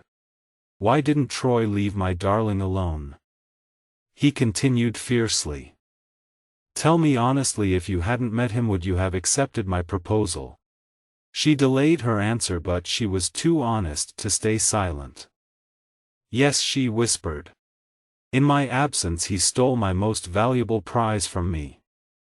Now I've lost my respect and my good name and everybody laughs at me. Marry him, go on, marry him. I would have died for you, but you have given yourself to a worthless man. Perhaps he has even kissed you. Tell me he hasn't." She was frightened of Boldwood's anger, but she answered bravely, "He has. I'm not ashamed to speak the truth. I would have given a fortune to touch your hand," cried Boldwood wildly, "but you have let a man like that kiss you. One day he'll be sorry and realize the pain he's caused me. Be kind to him, sir," she cried miserably, "because I love him so much." Boldwood was no longer listening to her. "I'll punish him. Sweet Bathsheba, forgive me. I've been blaming you, but it's his fault. He stole your dear heart away with his lies. When I find him, I'll fight him. Keep him away from me, Bathsheba." The desperate man stood still for a moment, then turned and left her. Bathsheba walked up and down crying and whispering to herself, then threw herself down by the road exhausted. She knew that Troy was away in Bath at the moment, but would be returning to Weatherbury very soon. If he came to visit her and Boldwood saw him, a fierce argument would be the result and Troy could be hurt. But perhaps Gabriel and Boldwood were right and she should not see him again. If she could only see Troy now, he would help her to decide. She jumped to her feet and hurried back along the road to Weatherbury. That night Marianne, the only person sleeping in Bathsheba's house, was woken by strange noises in the field where the horses were kept. She looked out of her bedroom window just in time to see a dark figure leading Bathsheba's horse and cart out of the field. She ran to Jan Coggan's house for help. Jan and Gabriel immediately rode after the thief. After riding for some time in the dark, they finally caught up with the cart at a toll gate. "Keep the gate closed," shouted Gabriel to the gatekeeper. "That man's stolen the horse and cart." "What man?" asked the gatekeeper, puzzled. Gabriel looked closely at the driver of the cart and saw a woman, Bathsheba. She turned her face away from the light when she heard his voice, but Jan Coggan had also recognized her. She was quick to hide her surprise, but not her annoyance. "Well, Gabriel," she asked coldly, "where are you going? We thought someone had stolen the horse and cart." "How foolish of you. Some important business made me change my plans. I'm on my way to Bath. I may visit Liddy at her sister's later. I arrived home during the night, so I didn't wake Marianne up. I just took the horse and cart myself. Thank you for taking all this trouble, but it wasn't necessary." The gatekeeper opened the gate and she passed through. Coggan and Gabriel turned their horses and rode slowly home. Gabriel said, "I think we'll keep this strange trip of hers to Bath a secret." Jan agreed. So at first the people of Weatherbury had no idea where she had gone. She stayed away for 2 weeks and there were reports that she had been seen in Bath with Sergeant Troy. Gabriel knew in his heart that this must be true. He worked as hard as ever on her farm, but all the time there was a deep ache inside him. 12 Bathsheba makes her choice. On the same day that Bathsheba arrived home, Mr. Boldwood went to apologize to her for speaking so violently the last time he had seen her. He knew nothing of her trip to Bath and supposed she had only been to visit Liddy. But at her door he was told he could not see her, and he realized she had not forgiven him. On his way home through Weatherbury he saw the coach from Bath. It stopped at the usual place and a soldier in a red and gold uniform jumped down. Sergeant Troy picked up his bag and was about to take the road to Bathsheba's house when Boldwood stepped forward. "Sergeant Troy." "I am William Boldwood." "Indeed," said Troy, showing little interest. "I want to speak to you about 2 women." Troy saw the heavy stick Boldwood was holding and realized how determined he was. He decided it was worth being polite. "I'll listen with pleasure, but do speak quietly." "Well then, I've heard about your relationship with Fanny Robin and I think you ought to marry her." "I suppose I ought." "Indeed I want to, but I cannot." "Why can't you?" Troy was going to reply immediately, but he stopped himself. "I am too poor," he said, looking quickly at Boldwood to see if the farmer believed him. Boldwood did not notice the look. "I don't want to talk about right or wrong, I just want to discuss business with you." "I was engaged to Miss Everdeen when you came, Anne." "Not engaged," said Troy. "More or less engaged," insisted Boldwood. "If you hadn't come she would certainly have accepted my proposal by now." "Well, her position in society is so much higher than yours that you can't hope to marry her. So all I ask is that you don't bother her any more and marry Fanny." "Why should I?" asked Troy carelessly. "I'll pay you. If you leave Weatherbury today I'll give you £50. Fanny will have £50 for wedding clothes and I'll give her £500 the day she marries you." Boldwood's manner showed that he was a little ashamed of offering money, but he was prepared to do almost anything to prevent Troy marrying Bathsheba. Troy appeared to consider the offer. "It's true I like Fanny best, although she's only a maid." £50 now, you said. "Here's the money," said Boldwood, handing the soldier a purse of gold coins. "Stop, listen," said Troy in a whisper. Light footsteps could be heard on the road coming from Bathsheba's house. It's Bathsheba. She's expecting me. I must go and speak to 132 her and say goodbye to her as you and I have arranged. Why do you need to speak to her? She'll look for me if I don't. Don't worry, you'll hear every word I say to her. It may help you in your courting when I've gone. Stand over there behind the tree and listen. Troy stepped forward and whistled a double note. Frank, darling, is that you? It was Bathsheba's voice. Oh God, said Boldwood unheard behind the tree. Yes, it's me, replied Troy. You are so late, Frank, she continued. The coach arrived a long time ago. Frank, it's so lucky. There's nobody in my house except me tonight, so nobody will know about your visit. Excellent, said Troy. But I'll just have to collect my bag, so you run home and I promise to be there in 10 minutes. Yes, Frank. She ran back to her house.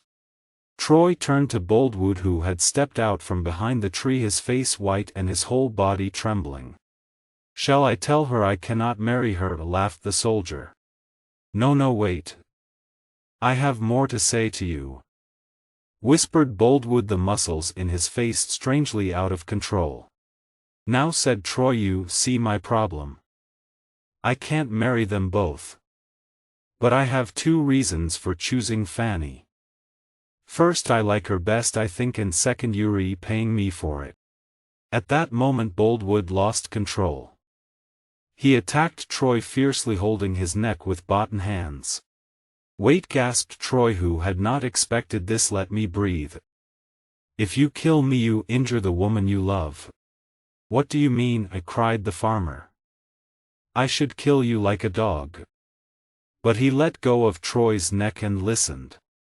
You heard how Bathsheba loves me and expects me to visit her tonight. Soon the whole village will know this.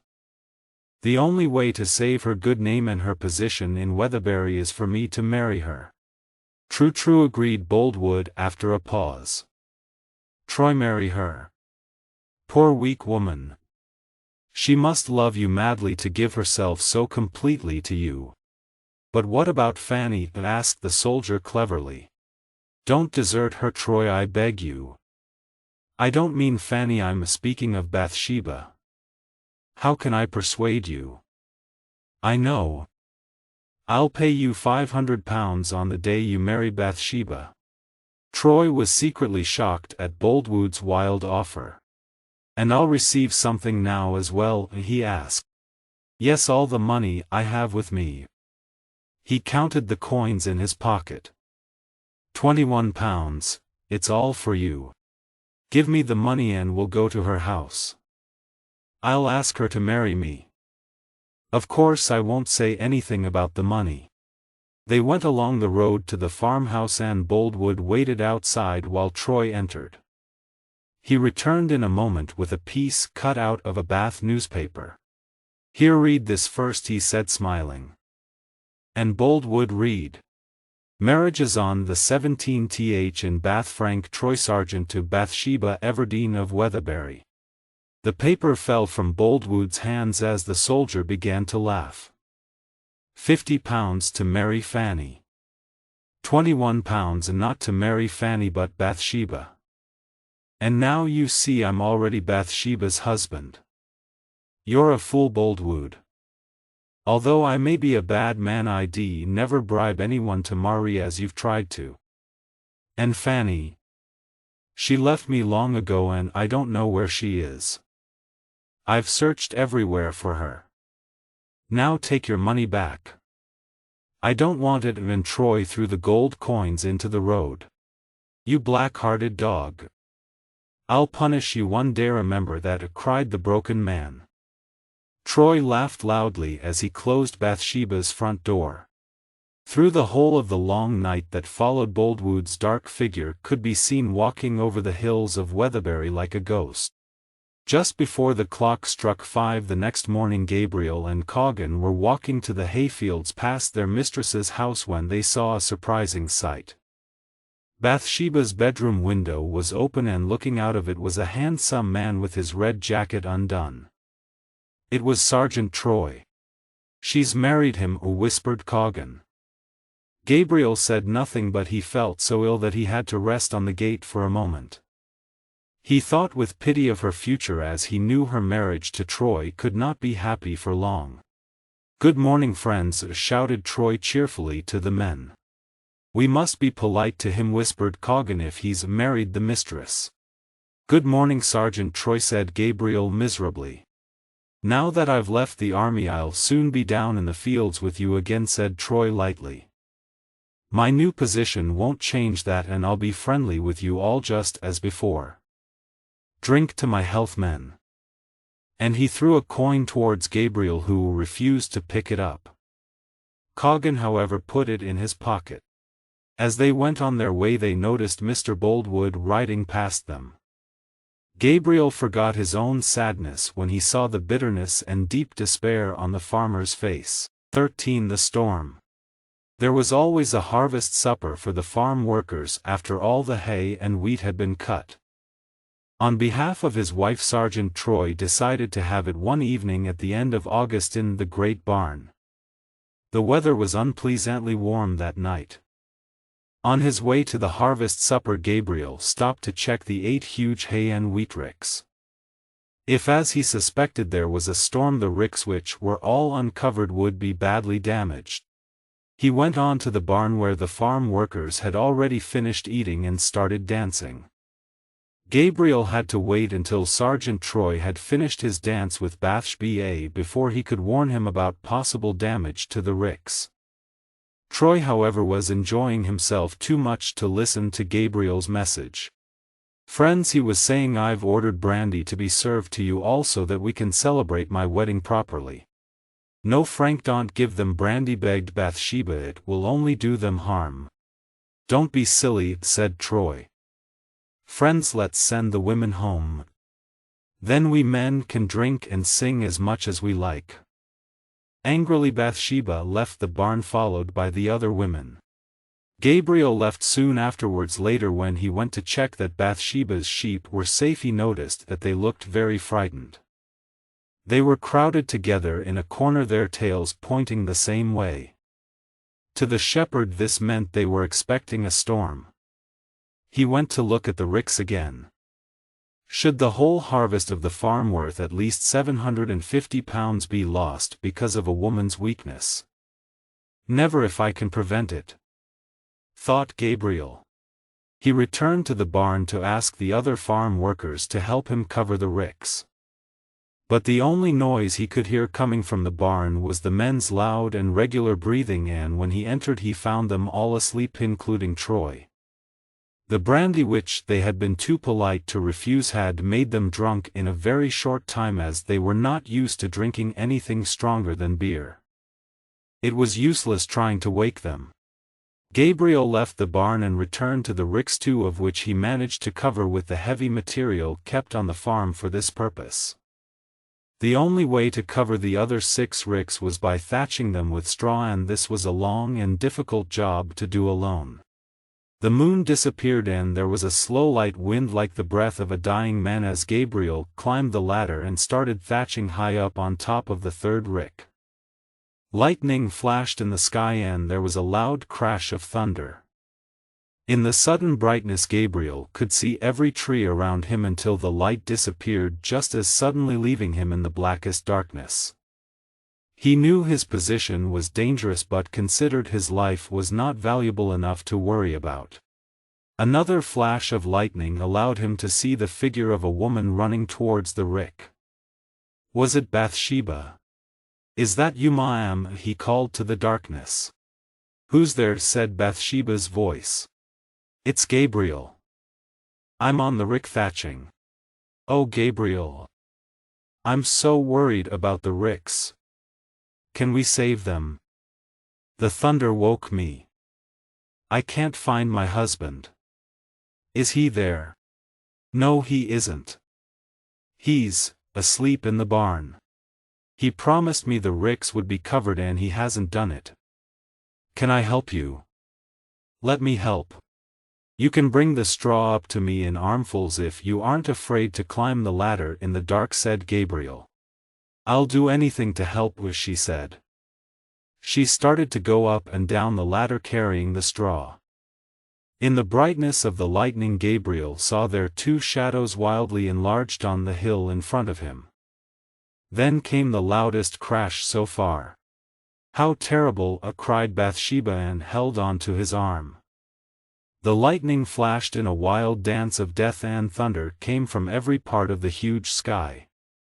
Bathsheba and Gabriel could only stare and tremble at the strange and dangerous beauty of the storm. As they watched, a tall tree in front of them seemed to be burning with a white flame. There was a final violent crash of thunder, and in the bright light they saw that the tree had been torn in half by the lightning. "That was close to us," said Gabriel. "We'd better go down."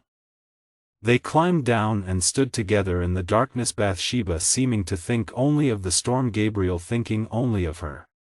At last he said, "The storm appears to have passed, but the rain will be coming soon.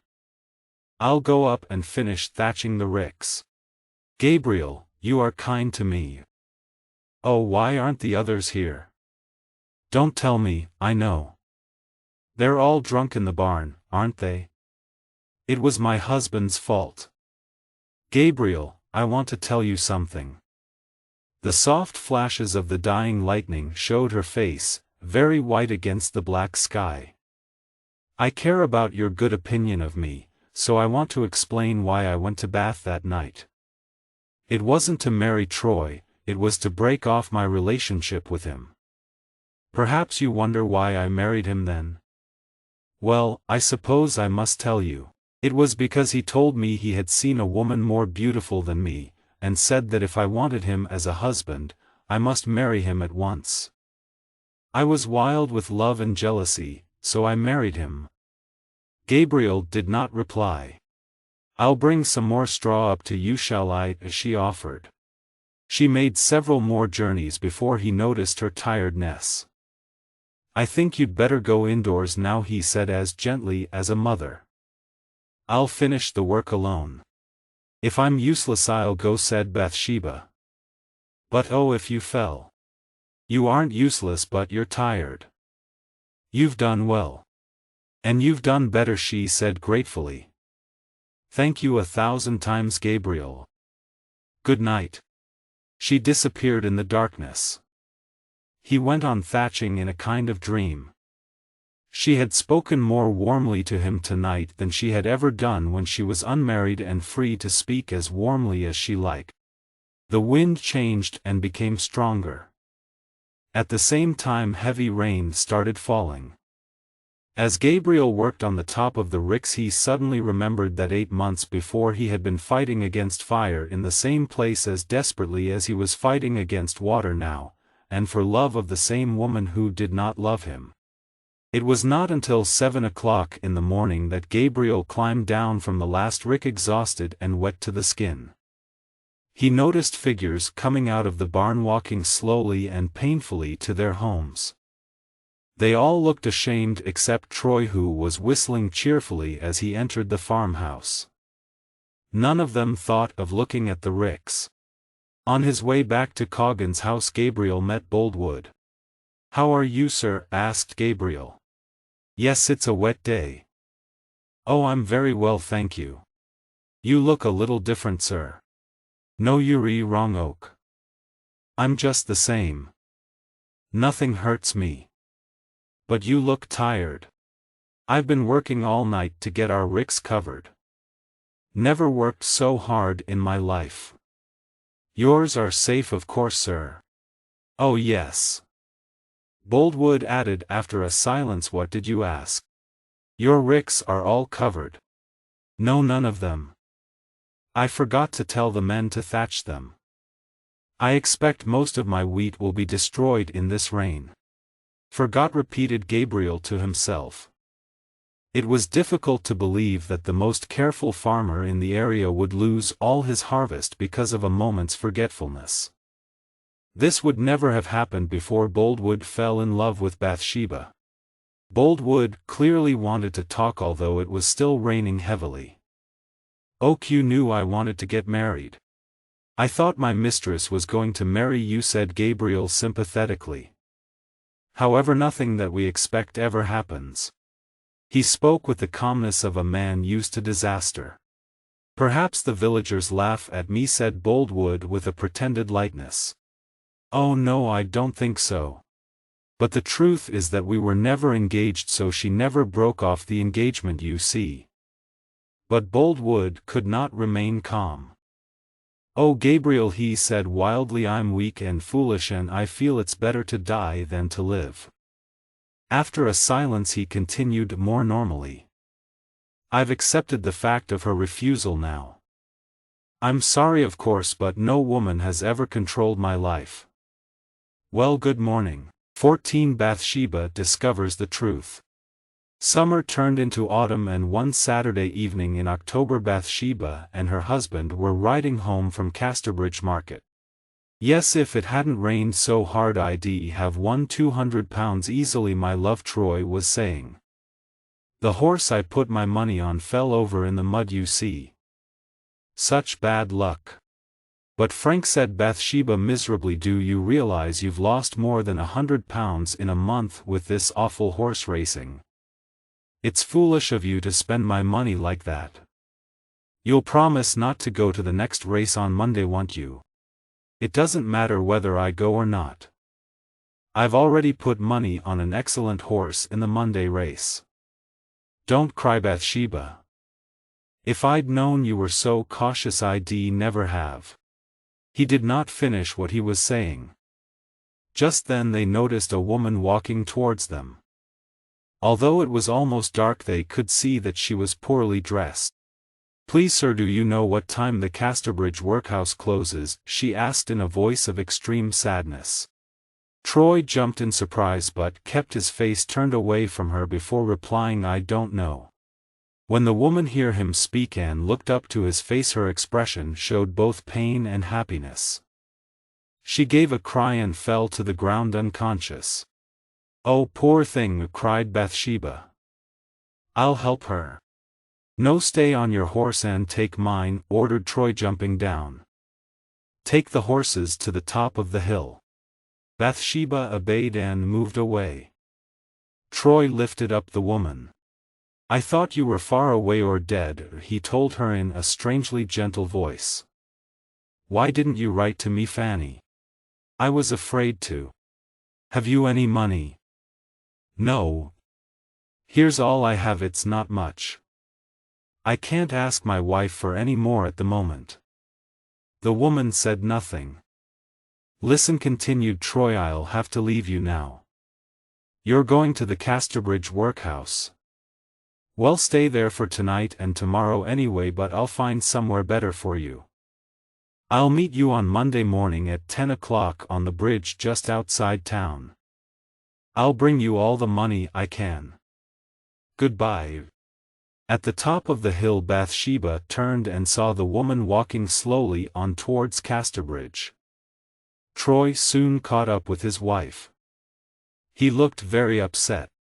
Who is that woman? Bathsheba looked closely into his face. She's not important to either of us, he replied coldly. I think you know her, Bathsheba went on. I don't care what you think, he answered, and they continued their ride in silence. The 2 miles to Casterbridge seemed a very long way to the woman, who was tired and ill. Sometimes she walked, sometimes she rested a little beside the road. All through the night her eyes were fixed on the lights of Casterbridge, the end of her journey. At 6 o'clock the next morning she finally fell in front of the door of the workhouse, and the people there took her in. Bathsheba and her husband did not speak much that evening or the following day. But on Sunday evening Troy said suddenly, Bathsheba, could you let me have £20? I need it. Ah, she said sadly, for the races tomorrow. Oh Frank, only a few weeks ago you said I was far sweeter than all your other pleasures. Now won't you stop risking money on horses, which is more a worry than a pleasure? Say yes to your wife, Frank, say yes. Her beautiful face would have persuaded most men, including Troy, if he had not been married to her, but he no longer loved her enough to agree to anything she wanted. Well, the money isn't for racing anyway, he said. Don't keep me short of money, Bathsheba, or you'll be sorry. I'm sorry already, she replied, sorry that our love has come to an end. Love always ends after marriage. I think you hate me. No, not you. I only hate your faults. Then why not help me to improve? Come, let's be friends. Just give me the £20. Well, here's the money. Take it. Thank you. I expect I'll be away before breakfast tomorrow. Must you go, Frank? Stay with me. There was a time when you used to call me darling. Now you don't care how I spend my time. I must go, said Troy, taking out his watch. He opened the back of the watch case, and Bathsheba, who happened to be looking, saw that there was a curl of hair hidden inside. Oh, Frank, she gasped. A woman's hair. Whose is it? Troy closed the watch immediately and replied carelessly, why, yours, of course. I'd quite forgotten I had it. You're lying, Frank. It's yellow hair. Mine is darker. Well, all right, if I must tell you, it's the hair of a young woman I was going to marry before I met you. Tell me her name. Is she married?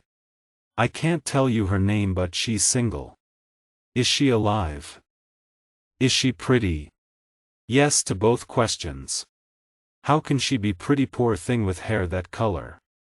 Her hair has been admired by everybody who's seen her.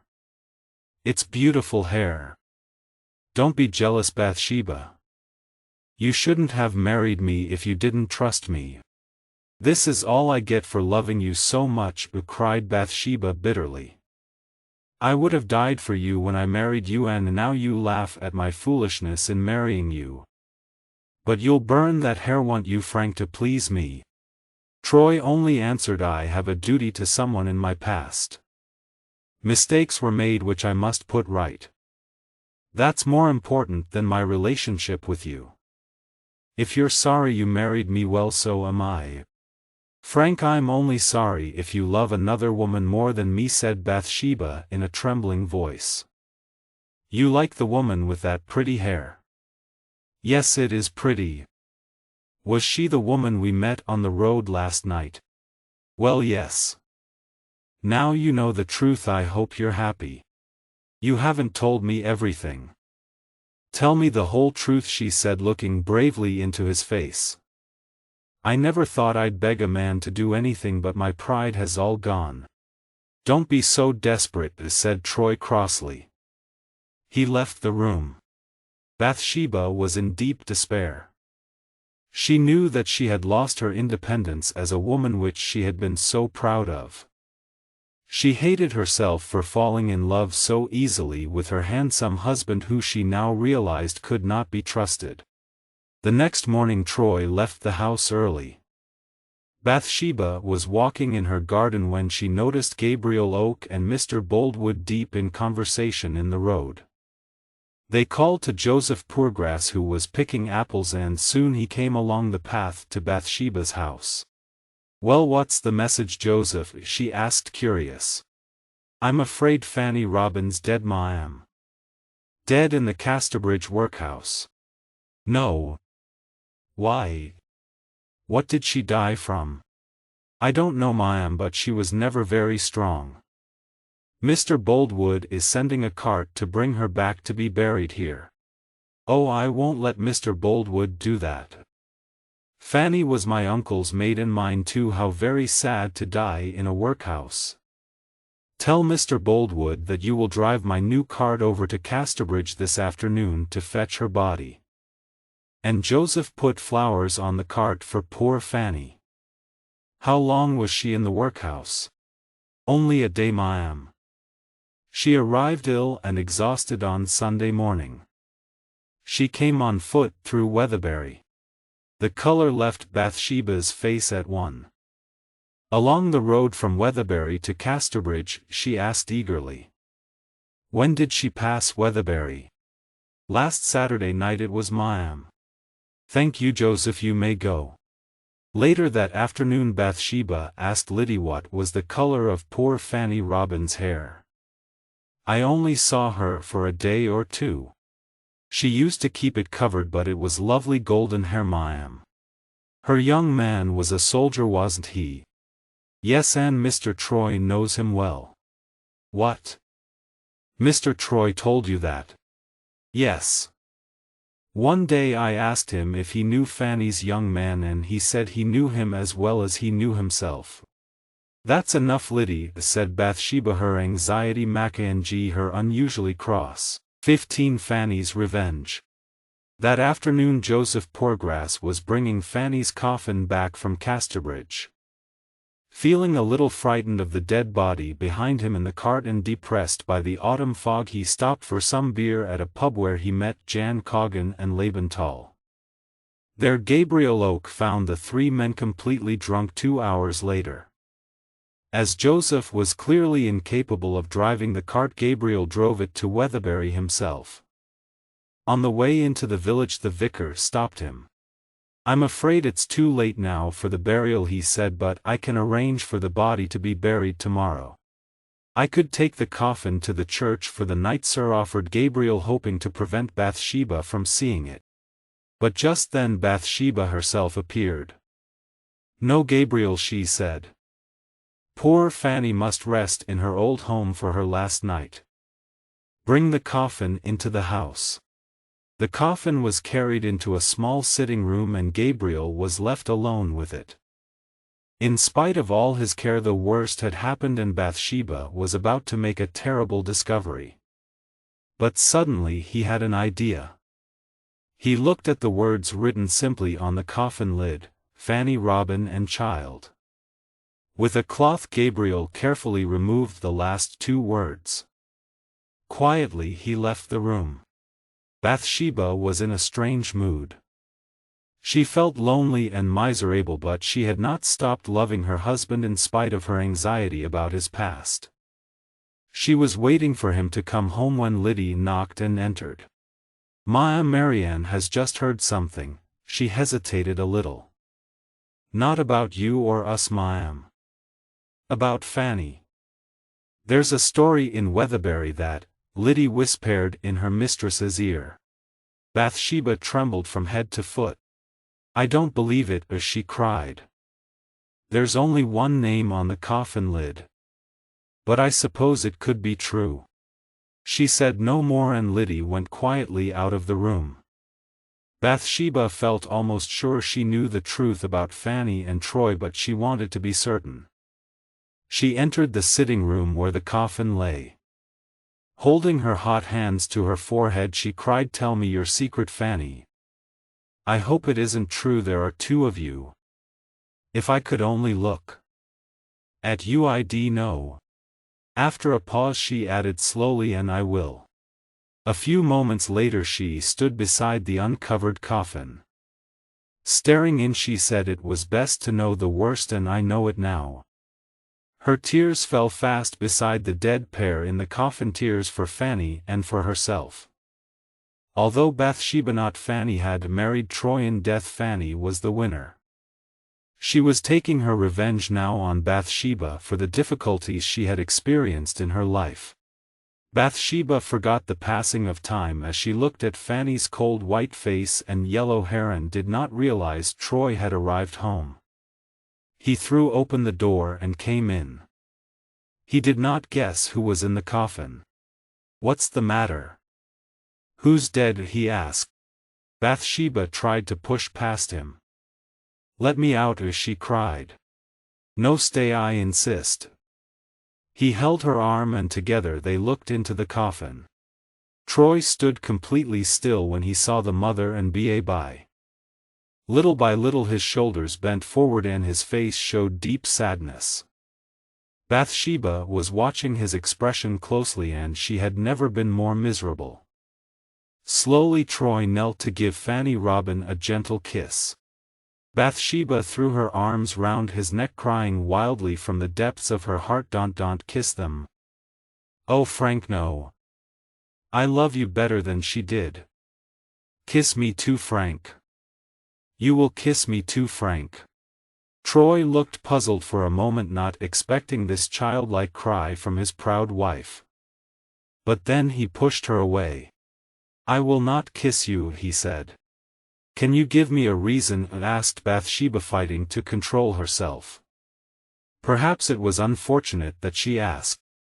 "I've been a bad black-hearted man, but this woman, dead as she is more to me than you ever were or are or can be. I would have married her if I'd never seen your beautiful face. And I wish I had married her." He turned to Fanny.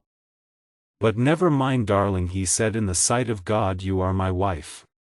At these words a long low cry of despair and anger came from Bathsheba's lips. "If she's that, what am I?" "You are nothing to me." "Nothing," said Troy heartlessly. "A ceremony in front of a vicar doesn't make a marriage. I don't consider myself your husband." Bathsheba wanted only to get away from him and his words. She ran straight out of the house. She stayed out all night wrapped in a cloak, waiting for the coffin to be taken for burial. As soon as the men had taken it away the next morning, she re-entered the house very cautiously to avoid Troy, but her husband had gone out very early and did not return. 16 Sergeant Troy leaves. When Bathsheba ran out of the house the previous night, Troy first replaced the coffin lid, then went upstairs to lie on his bed and wait miserably for the morning. The day before, on Monday, he had waited for Fanny, as arranged, on the bridge just outside Casterbridge, for over an hour. He had Bathsheba's £20 and £7 of his own to give Fanny. When she did not come, he became angry, remembering the last time she had failed to arrive, on her wedding day.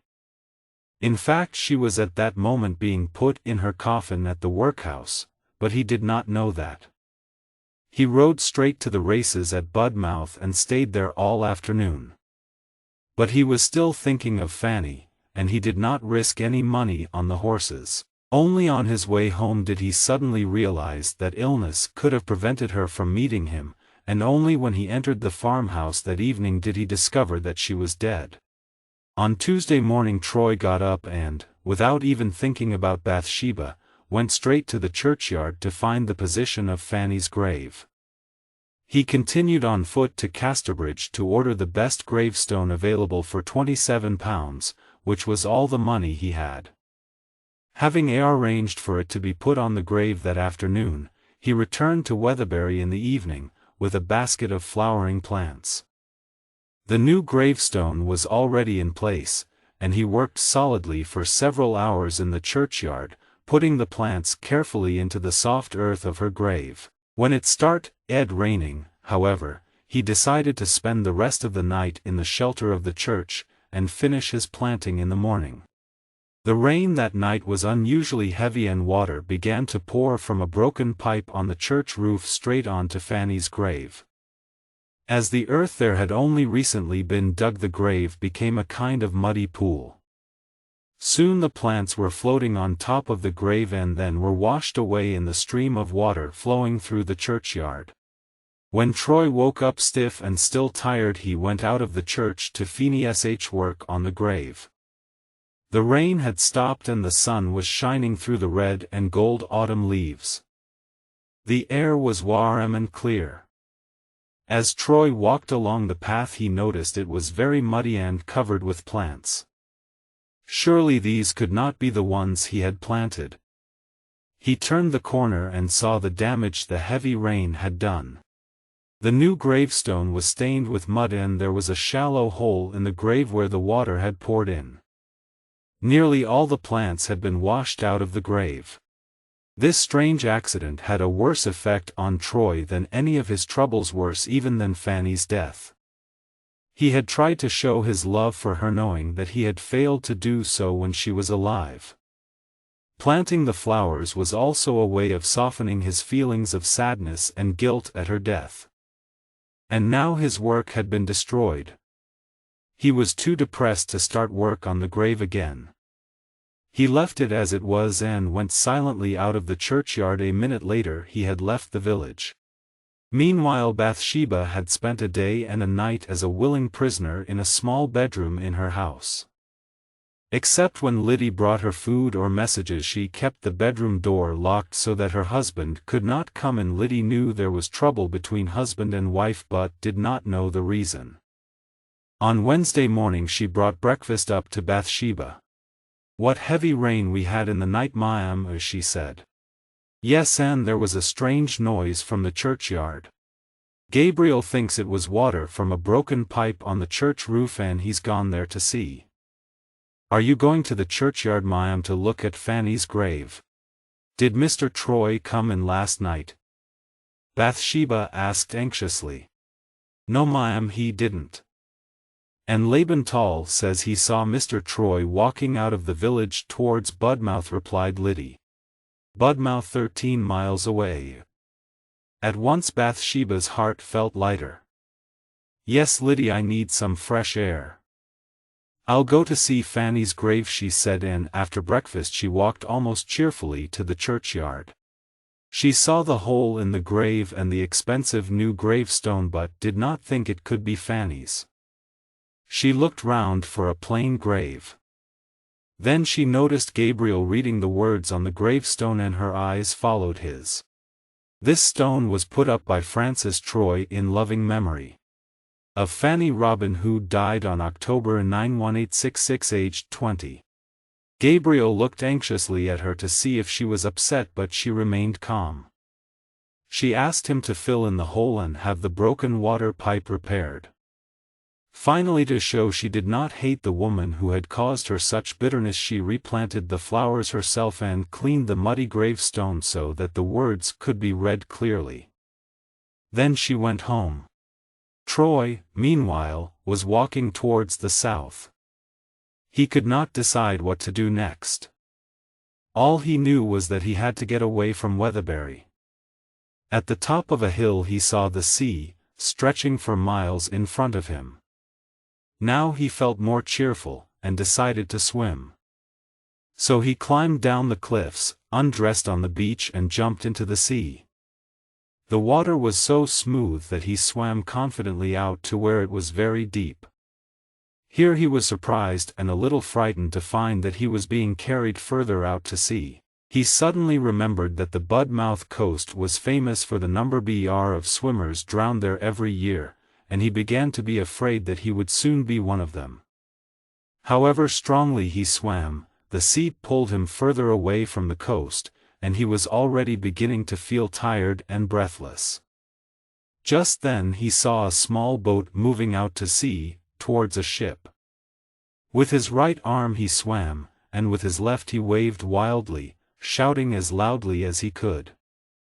The sailor saw him at once, and rowed over to rescue him. 17 Farmer Boldwood begins to hope. When Troy did not return, Bathsheba felt neither happiness nor sadness. She had no hope for the future. She was sure that one day he would return and spend the rest of her money. Then they would have to sell the farm. She could do nothing to prevent it. One Saturday at Casterbridge Market a stranger came up to her. "I must tell you, ma'am," he said, "your husband is dead." "No, it can't be true," gasped Bathsheba. Darkness came over her eyes and she fell. But not to the ground. Boldwood, who had been standing in a corner watching her, ran forward to catch her. "Tell me more," he said to the stranger as he held the unconscious girl gently in his arms. "The police found her husband's clothes on the beach. He must have been swimming and drowned off the Budmouth coast." There was a strange excitement in Boldwood's face, but he said nothing. He carried her to a private room at the hotel where she could rest until she felt well enough to ride home. When she arrived home still feeling weak and confused, Liddy had already heard the news. "Shall we get some black clothes made for you, ma'am?" said the maid, hesitating a little. "No, Liddy. It isn't necessary. You see, I think he may still be alive. I think I'm sure he's alive." But the following Monday Troy's death was reported in the local newspaper. A witness had seen him in deep water shouting and waving for help. And when his clothes and his watch found on the beach were delivered to the farmhouse, Bathsheba began to doubt that he was alive. She opened the back of his watch case and took out the curl of golden hair. He was Fanny's and she was his, she said to herself. They should be together. I mean nothing to either of them. Why should I keep her hair? She held the curl over the fire. No, I won't burn it, I'll keep it in memory of her, poor thing. Through the autumn and winter Bathsheba's life was more peaceful. She no longer took such an interest in the farm, and very sensibly appointed Gabriel Oak her farm manager. He had already been doing the job unofficially, and now would be paid for it. At last his good qualities were being recognized. Gabriel's luck had certainly changed. Boldwood could not concentrate on farming these days either. His wheat and hay had all been so damaged by the rain that it was worthless. Weatherbury people were shocked by the changes they had noticed recently in Farmer Boldwood. Soon he himself realized that something must be done, and arranged for Gabriel to manage his farm too. So Gabriel was responsible for both the important farms in the area, while their owners sat alone in their lonely farmhouses. After a time Boldwood started to hope that one day if Bathsheba remarried at all she would marry him. He tried to maintain a friendly business-like relationship with her, keeping his love for her out of sight until the right moment came to propose again. He had no idea how long he would have to wait to marry her, but he was prepared to wait for the rest of his life. The right moment did not come until the following summer, when most of the Weatherbury people attended the great sheep fair at Greenhill. Gabriel was there with Bathsheba's and Boldwood's sheep, and so were both his employers. This year a traveling circus put up its tent and offered the public a horse riding show. Most of Bathsheba's farm workers were already in the tent when Bathsheba herself arrived to see the show. At the back of the tent behind a curtain were the circus riders, and one of them pulling on his boots was Sergeant Troy. After being rescued, Troy had decided to stay on the ship and work as a sailor, but he was not happy with this traveling life and finally returned to England. He hesitated to go back to Bathsheba and a comfortable life on the farm. Perhaps Bathsheba would fail at farming and then he would be responsible for her. And anyway, perhaps she would not welcome him back. For the moment he was working as actor and horse rider with the circus. So it was with no plans for the future that Troy found himself at Greenhill Fair, dangerously close to Weatherbury. When he looked through a hole in the curtain to see the audience, he was horrified to see his wife. She looked more beautiful than he remembered. Perhaps she would laugh at him, a nobleman's son working in a circus. As he rode into the tent he was careful to keep his face away from her and remain wrapped in his cloak. She did not seem to recognize him. When the show was over, Troy went out into the darkness. In the large tent where meals and drinks were being served he saw Bathsheba talking to a man. Was she forgetting her husband so soon? Thought Troy angrily. He decided to listen to their conversation and knelt down outside the tent, making a little hole with his knife in the heavy cotton so that he could see the two people inside. She was drinking a cup of tea which Boldwood had just brought her. Troy watched her every movement. She was as handsome as ever and she belonged to him. After a few moments Troy got up and walked slowly from the tent. He was considering what to do next. Meanwhile Boldwood had offered to ride back to Weatherbury with Bathsheba as it was getting late, and she accepted. Her pity for the man she had hurt so deeply made her behave more kindly towards him than was perhaps sensible. Her kindness made poor Boldwood dream of their future marriage, and suddenly unable to stop himself he said, "Mrs. Troy, will you marry again some day? You forget that my husband's death has never been proved, so I may not really be a widow," she said, confused. "I've a feeling he's alive and I'm not thinking of marrying anyone else." Do you know, Bathsheba, that according to the lawyers you can remarry 7 years after your husband's supposed death, that is 6 years from now? Could you promise to marry me then? I don't know. 6 years is too far away. I'm bitterly sorry I behaved so stupidly towards you, but I can promise I'll never marry another man while you want me to be your wife. But you could put right the mistake you made by promising to be my wife in 6 years' time. There was wild hope in his eyes. Oh, what shall I do?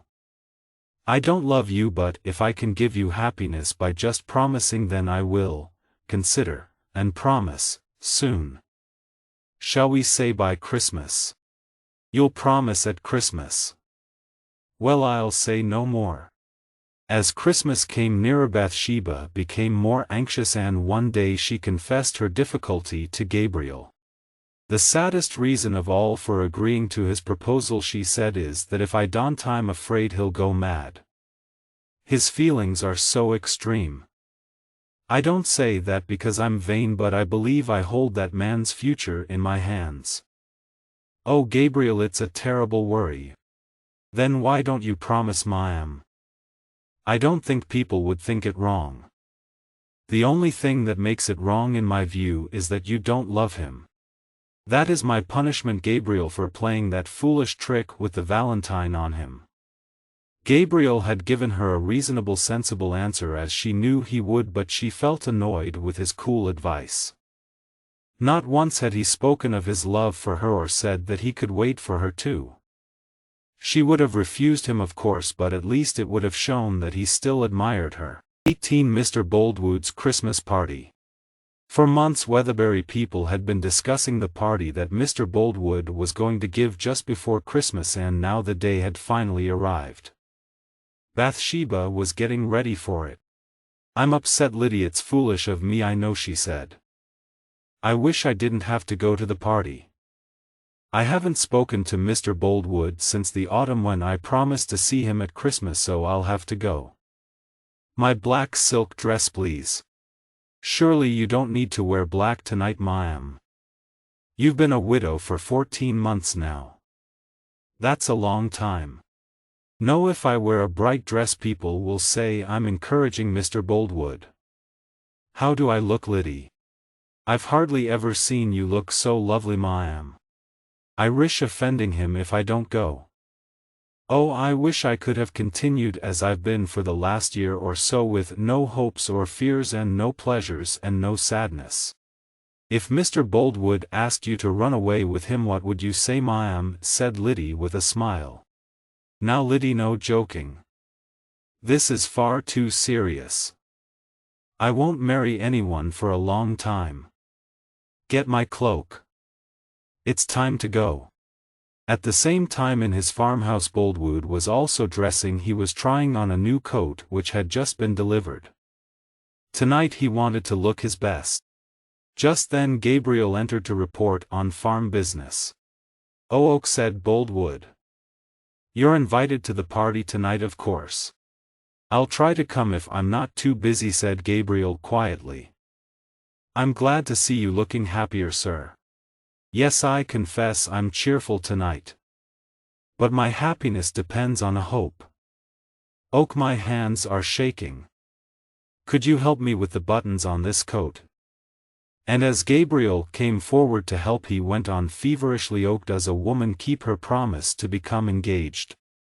You know women better than I do, tell me. I don't think I understand women well at all. But if she wants to put right a mistake, she may keep a promise like that." "I think she will," whispered Boldwood.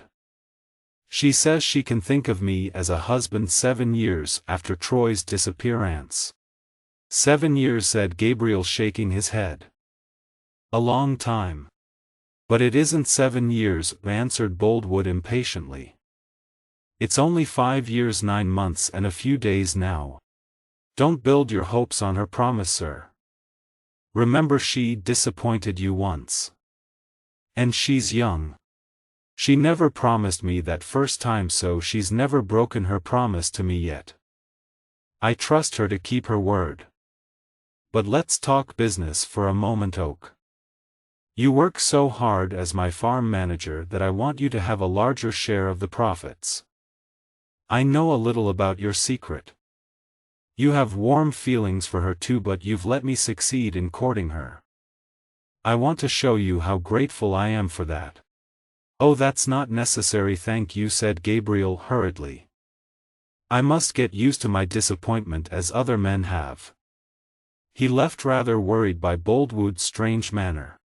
Outside the front door of Boldwood's house a group of men were talking quietly.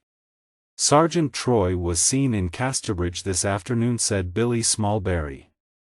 His body was never found, you know, neighbors. Should we tell the mistress? Asked Laban Tall. Poor woman. What a mistake she made in marrying him. Just then Boldwood came out and walked to the gate. He did not notice the men who were standing in the darkness. I hope to God she'll come, he whispered. Oh my darling, why do you make me wait like this? They all heard his words clearly. The sound of wheels came from the road and Bathsheba arrived. Boldwood took her into the house and the door closed behind them. I didn't realize he was still in love with her, said Billy. Poor Mr. Boldwood, the news will be hard for him, said Jan Coggan. We'll have to tell the mistress her husband's still alive. We'll go in and find the right moment to speak to her. But the right moment never came.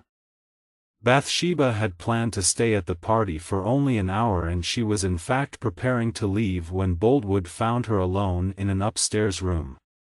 Mrs. Troy, you can't go, he said wildly. We've only just begun.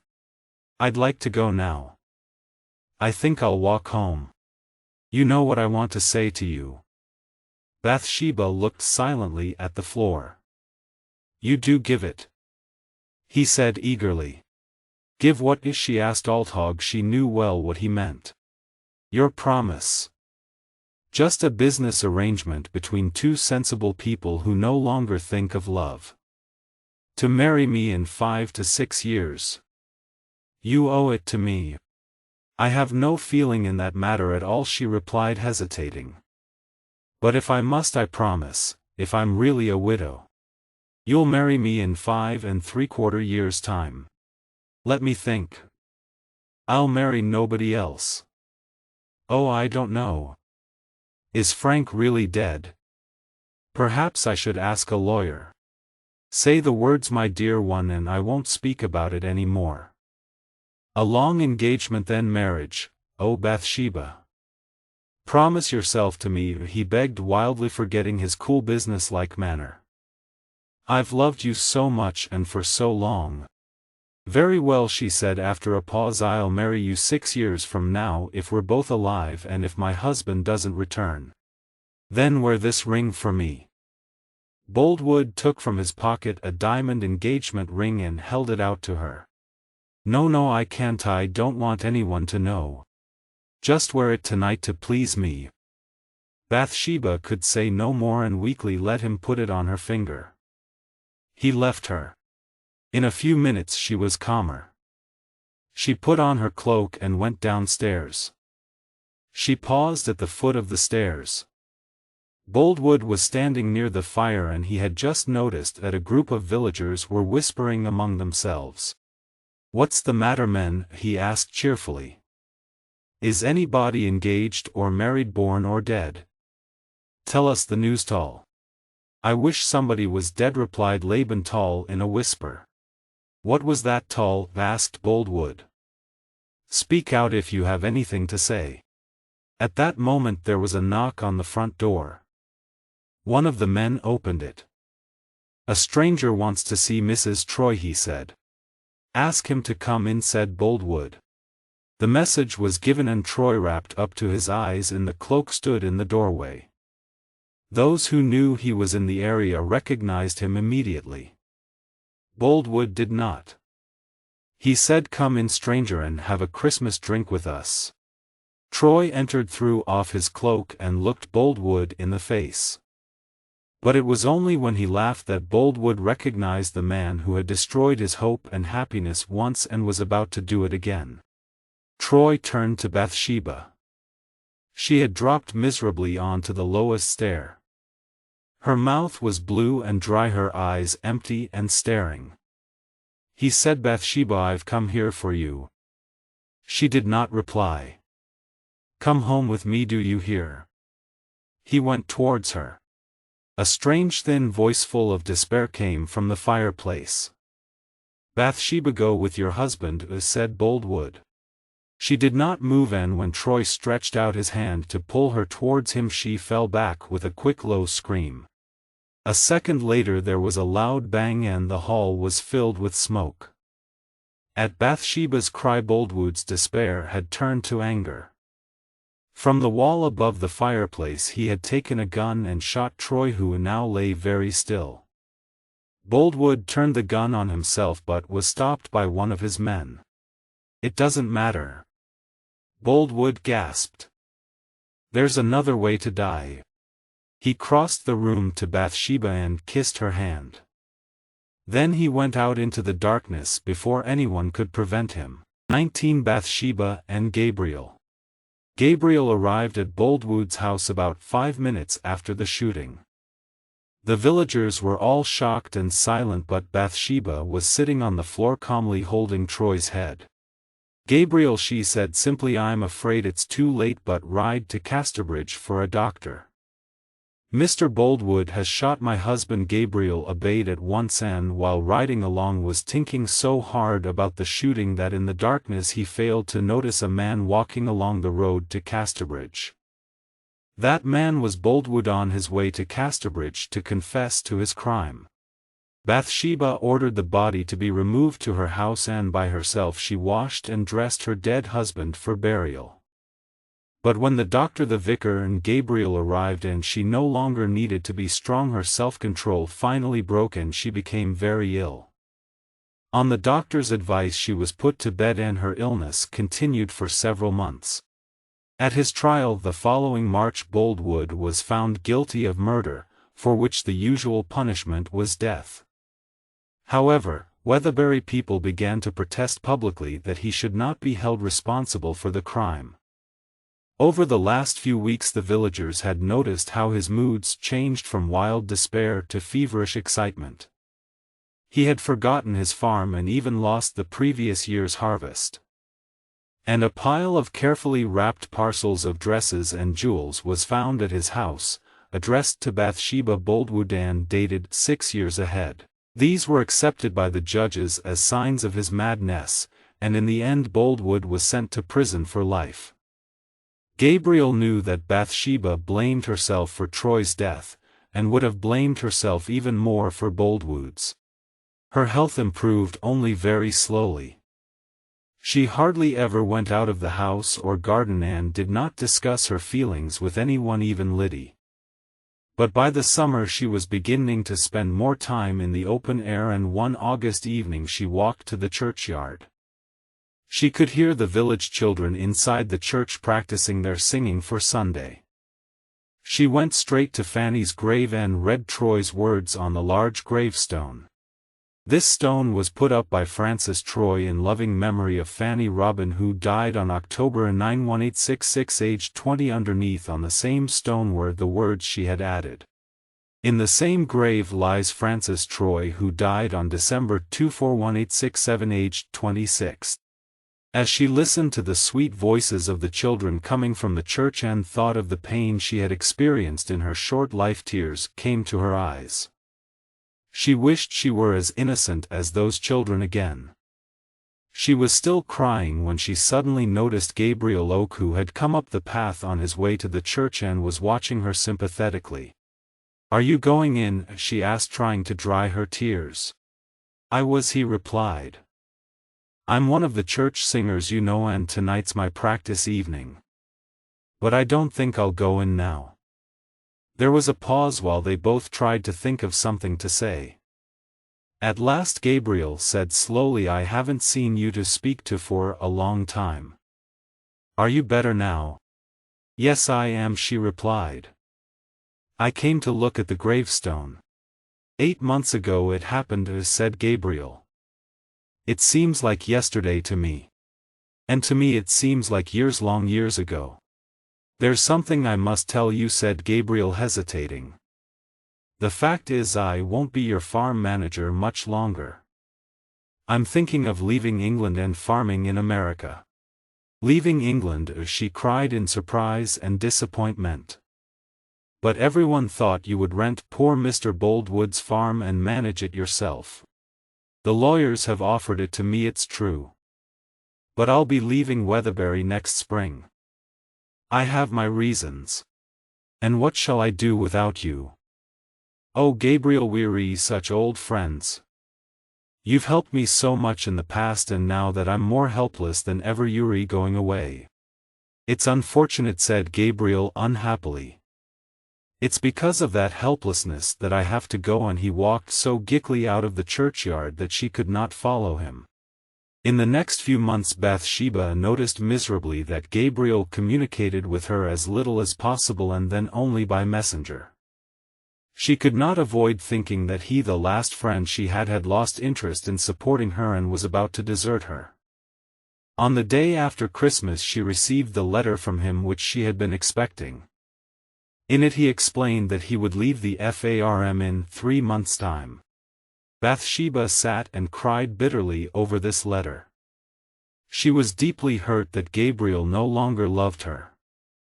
She was also worried about having to manage the farm by herself again. She thought about it all morning and was so depressed by the afternoon that she put on her cloak and found her way to where Gabriel lived. She knocked at the door. "Who is it?" said Gabriel, opening the door. "Oh, it's you, mistress." "I won't be your mistress much longer, will I, Gabriel?" she said sadly. "Well, no, I suppose not. Because these two people who knew each other well were meeting in a strange place. They felt like the strangers they were when they first met, and neither spoke for a moment.